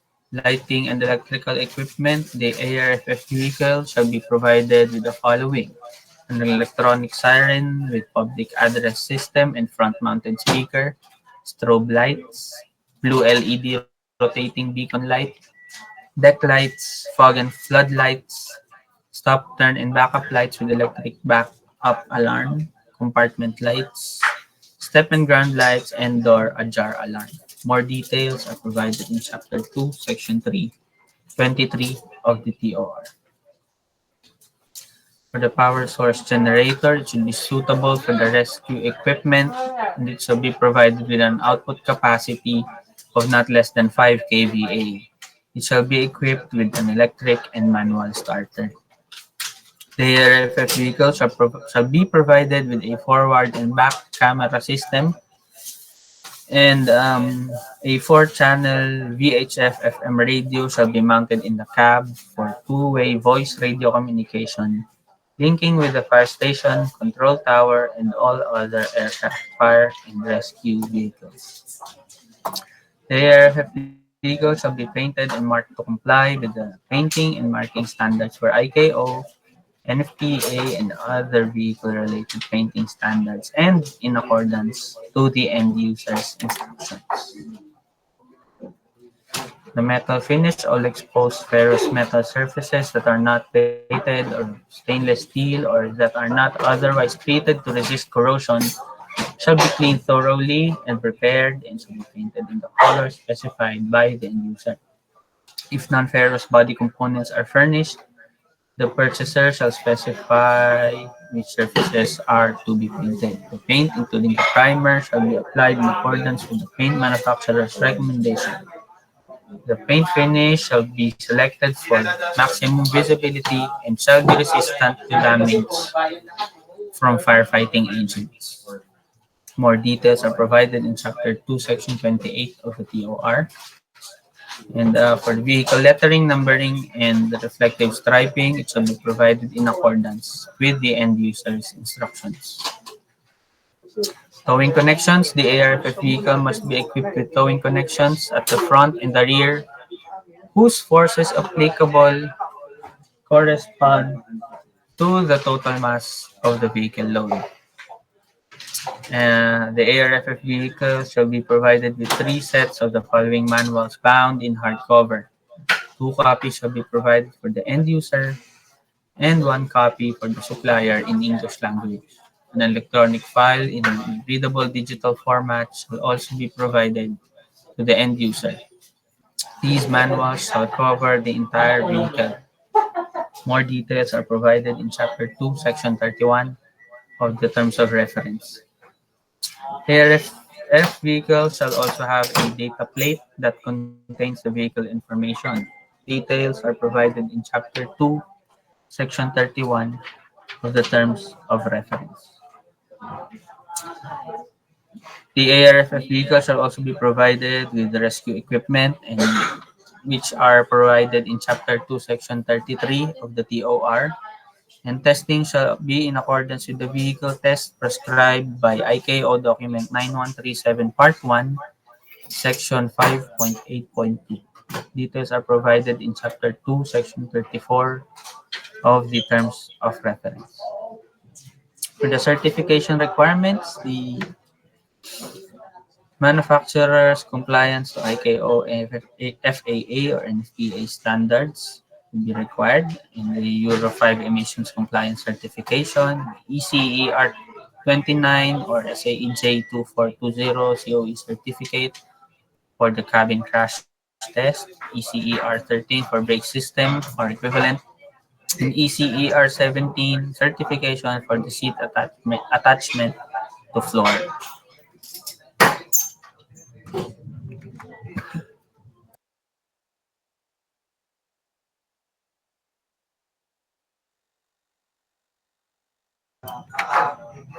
Liquidated damages if the winning supplier fails to deliver any or all the ARFF vehicles as specified in this TOR within 12 months from the issuance of the notice to proceed. CAAP shall, without prejudice to its other remedies under applicable laws, deduct from the total contract price as liquidated damages the amount equal to 1/10 of 1% of the cost of the unperformed portion for every day of delay. Once the cumulative amount of liquidated damages reaches 10% of the amount of the total contract price, CAAP may rescind or terminate the contract without prejudice to other causes of action and the remedies available under the circumstances. Warranty provisions. Meaning suppliers will provide a warranty of 5 years for parts, labor, and maintenance of the delivered ARFF vehicles, which shall be covered by a special bank guarantee equivalent to 5% of the total contract price. The said amount shall be released after the lapse of the 5-year warranty period, provided that all the terms and conditions imposed under this TOR have been fully met by the winning supplier. The 5-year warranty period shall commence on the day of the issuance of the acceptance and inspection certificate by CAAP. Within the warranty period, the winning supplier shall provide annual, regular, preventive, and extensive maintenance for the delivered ARFF vehicles at no additional cost to CAAP. Labor shall include minor and major repairs such as, but not limited to, diagnostic and troubleshooting repairs, replacement of fast-moving items, spare parts, and their major components to be provided to CAAP at no additional cost within the warranty period. CAAP shall promptly notify the winning supplier in writing of any claims arising against the warranty. Upon receipt of such notice, maintenance and/or minor repairs shall be performed by the winning supplier within 3 days, while major repairs shall be performed within 30 days from notification. In additional information, the manufacturer should provide valid documents such as equivalent business permit as manufacturer if he himself will bid in this tender. In the case of foreign bidders in countries where mayor's permit are not issued to business entities, state-issued certification shall be required as replacement.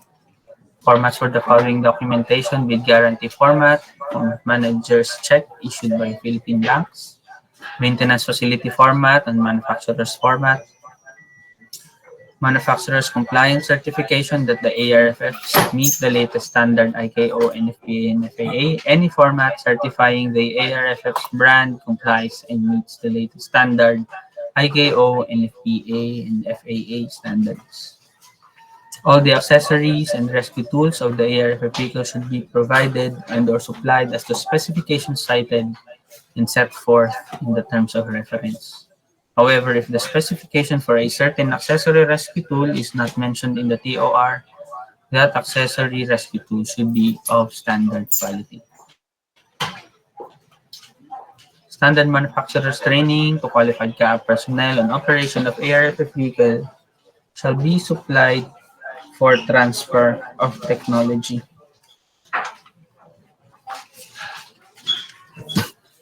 And CAAP shall require the foreign bidders authenticated documents for this project.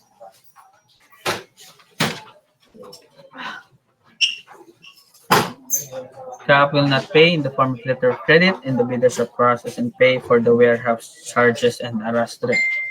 And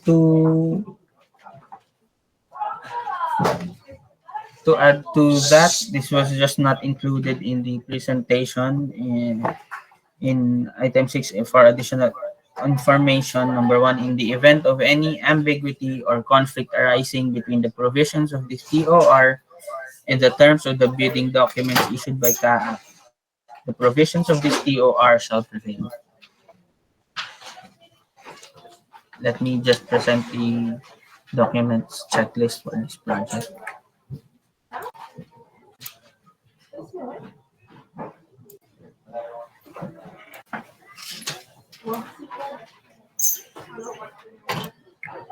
Kita pa rin.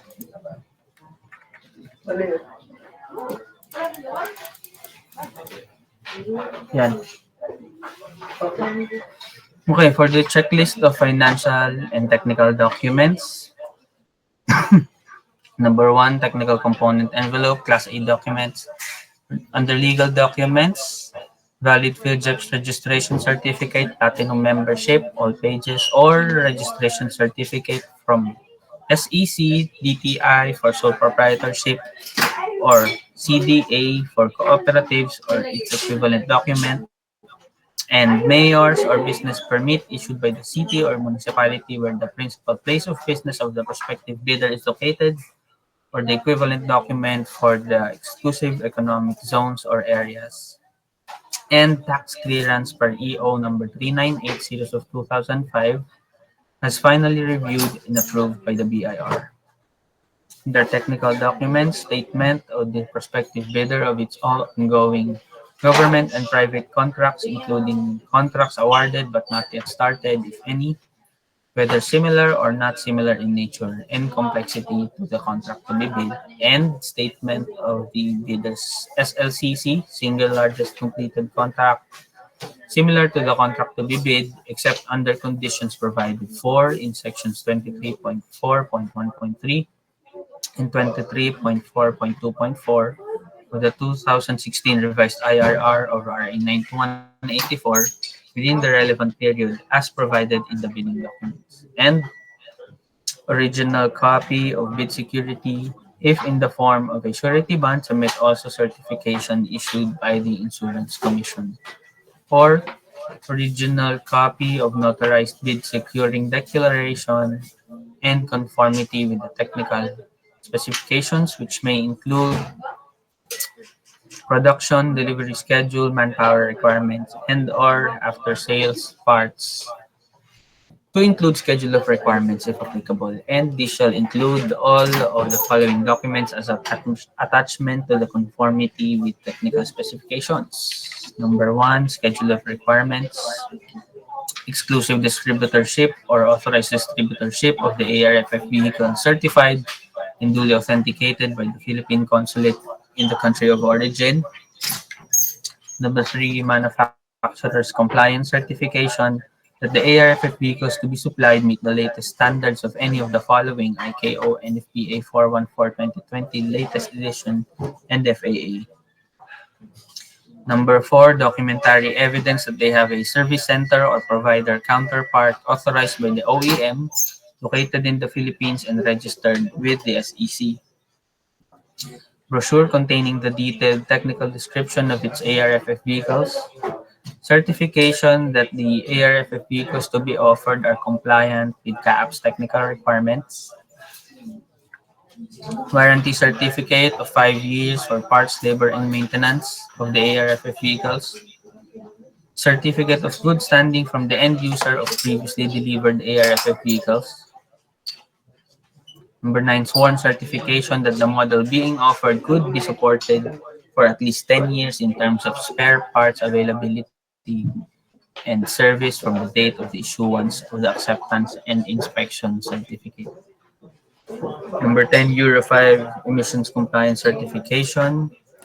11, ECER 17 compliance certificate. 12, ECER 29 compliance certificate or SAEJ 2420 COE certificate. 13, ECER 13 compliance certificate or equivalent. Original duly signed omnibus sworn statement and if applicable, original notarized secretary certificate in case of a corporation, partnership, or cooperative, or original special power of attorney of all members of the joint venture, giving full power and authority to its officer to sign the OSS and do acts to represent the bidder. This shall include all of the following documents as attachment to the OSS. Number one, certification under oath attesting that they have no pending case against the government in addition to the eligibility requirements as prescribed under the 2016 revised IRR of RA 9184 and legal clearance to be issued by the CAAP Enforcement and Legal Service with respect to the non-pending cases of the prospective bidders against this authority and bid bulletins if applicable. Under the financial documents, the supplier's audited financial statements showing, among others, the supplier's total and current assets and liabilities stamped received by the BIR or its duly accredited and authorized institutions for the preceding calendar year, which should not be earlier than 2 years from the date of the bid submission, and the prospective bidder's net financial contracting capacity or a committed line of credit from a universal or commercial bank in lieu of its NFCC completion. Class B documents, if applicable, are duly signed JVA, a joint venture agreement in case the joint venture is already in existence, or duly notarized statements from all the potential joint venture partners stating that they will enter into and abide by the provisions of the JVA in the instance that the bid is successful. Number two, kung financial component envelope, original under item M, original of duly signed and accomplished financial bid form, and original of duly signed and accomplished bill of quantities, price schedules, and original of duly signed and accomplished forms for goods offered from abroad, from the Philippines and or abroad.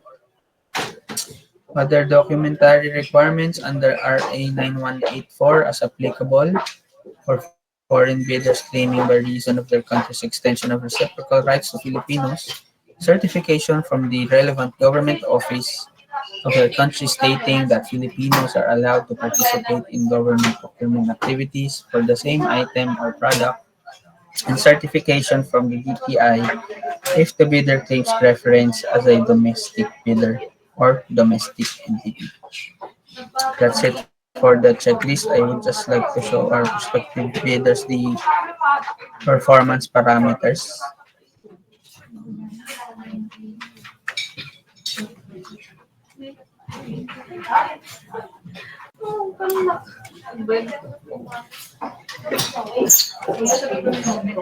And this is Annex B, the fully loaded vehicle performance parameters in standard international units.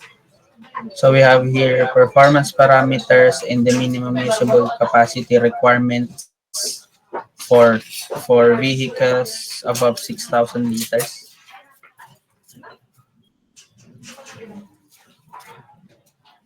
And under Annex C, you have the agent system performance parameters.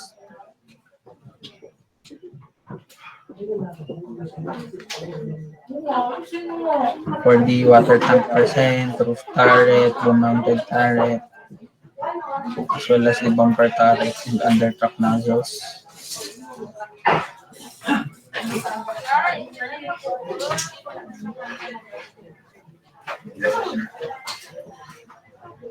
This one.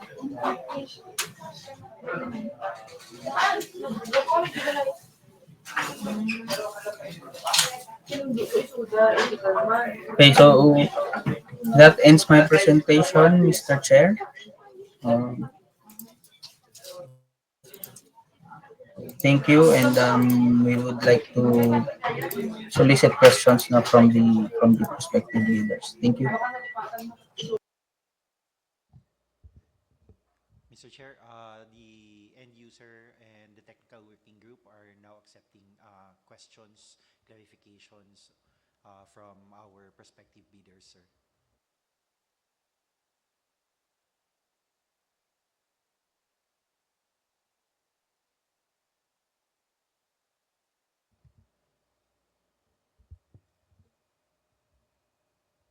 Para po sa mga prospective bidders po ng project na to, pwede po kayong mag raise hand, i-press niyo yung raise hand button para ma-acknowledge po kayo. Should you have any questions or clarifications?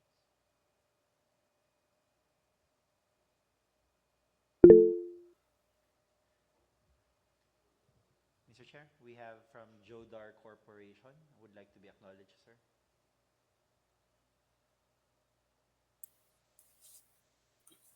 Good morning, Mr. Chair and the officers of CAAP. Jodar Corporation, please. Yes, good morning, Mr. Chair and officers of CAAP. This is Sir? Marco Reyes of Judar Corporation. Sorry, Jodar. Sir, I think you have an audio issue. We cannot hear you well. Good morning, Mr. Chair, CAAP officers. I am Marco Reyes of Judar Corporation. I have a question. Point of reference, please.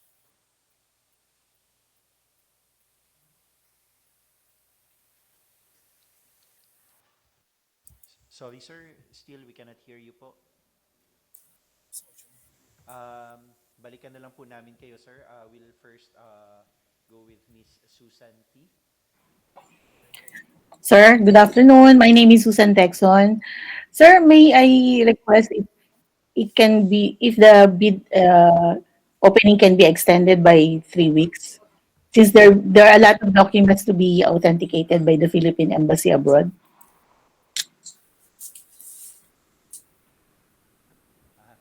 Mr. Chair, ma'am, we take note of your manifestation po. We will discuss this with our end user and of course with the management as well. And kung ma-extend man po yung submission ng bids po, we will just issue the necessary bid bulletin for this po. All right. This is Attorney Rob, Vice Chair. I reckon there's plenty of others who would likewise be requesting for extension because I already received some requests as well. In this case, we just encourage everyone who has the same sentiment to put it in writing po and submit it as soon as you can dito po sa back so that we can already present it to our principals and that it be considered and granted should it really be an outstanding issue. Thank you, sir.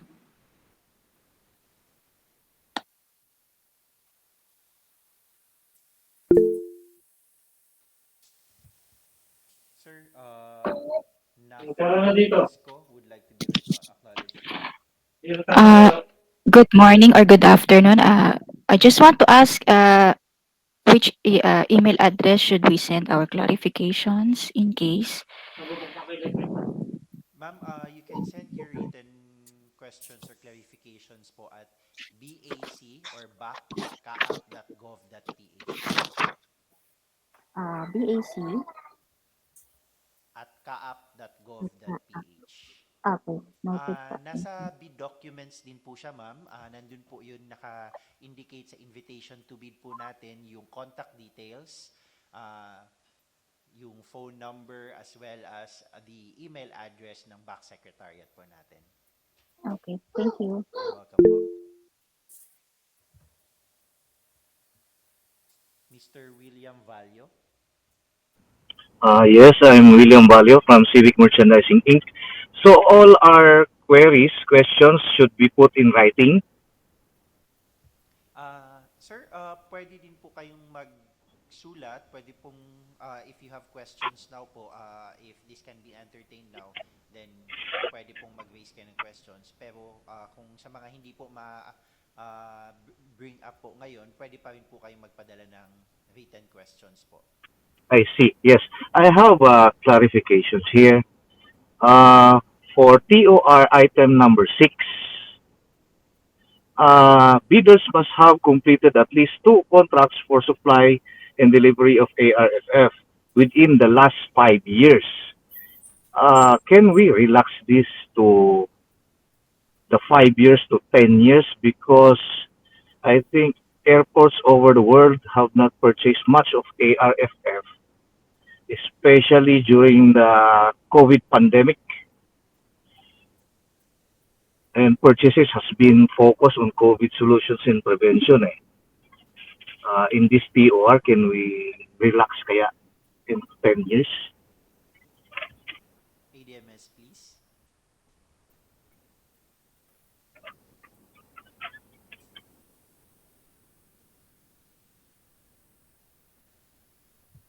End user, ADMS. We have a question here. If, I mean, Mr. Valio is requesting if the requirement on similar contracts within 5 years can be relaxed to 10 years.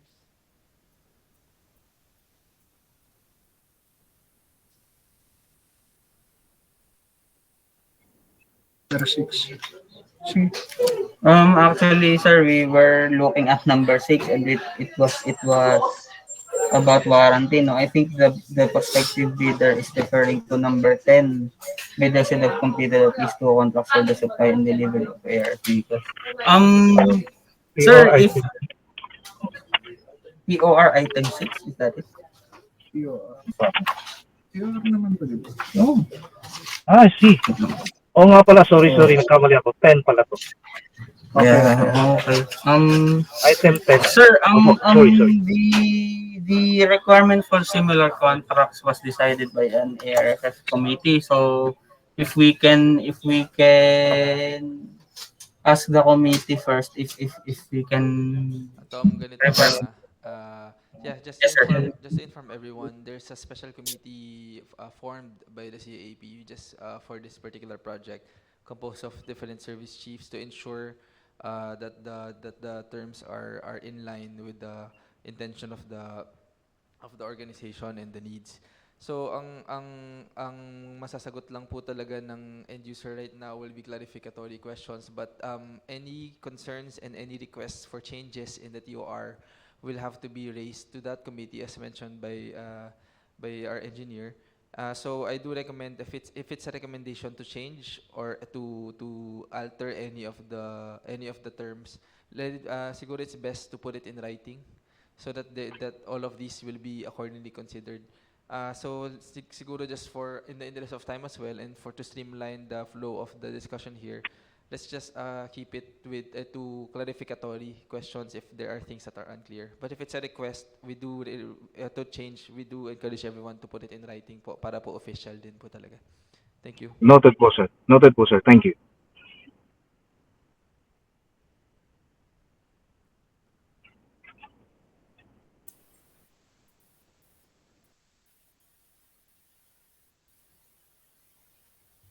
Sir, can we go back to Jodar Corporation?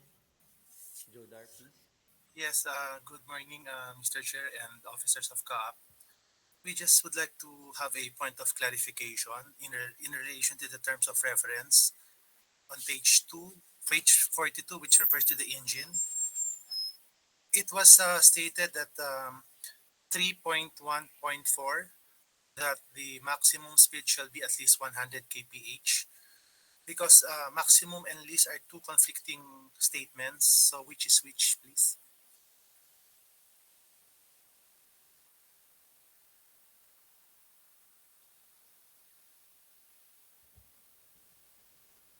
ADMS, clarification on the technical aspect of the ARFF.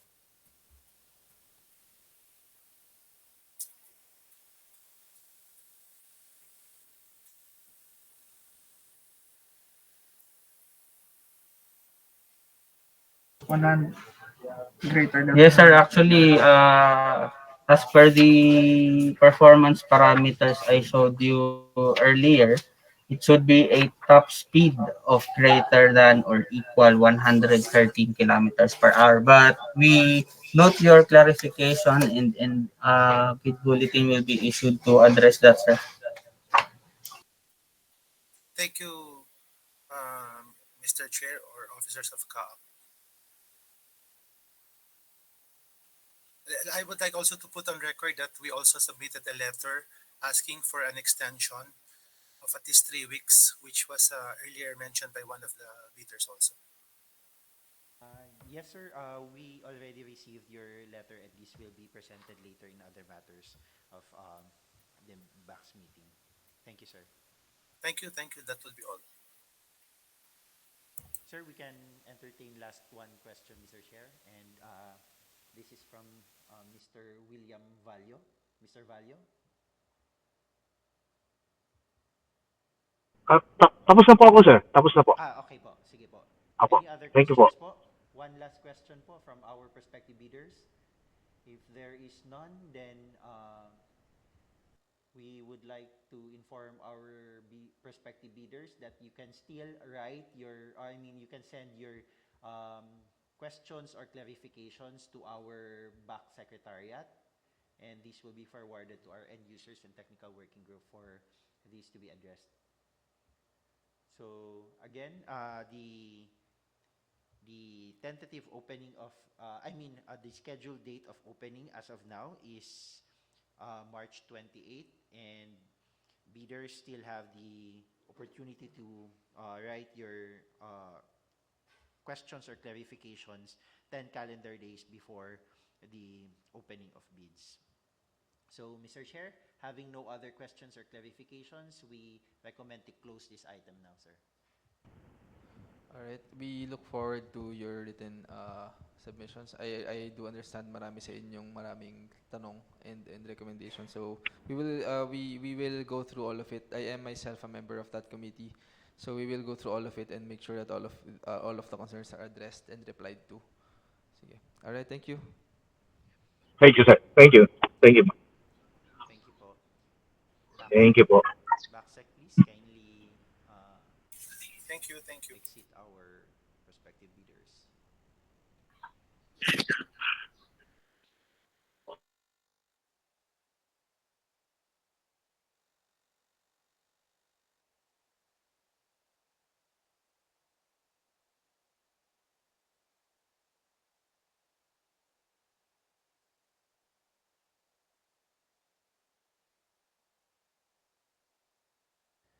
Mr. Chair, the meeting room is now cleared, sir.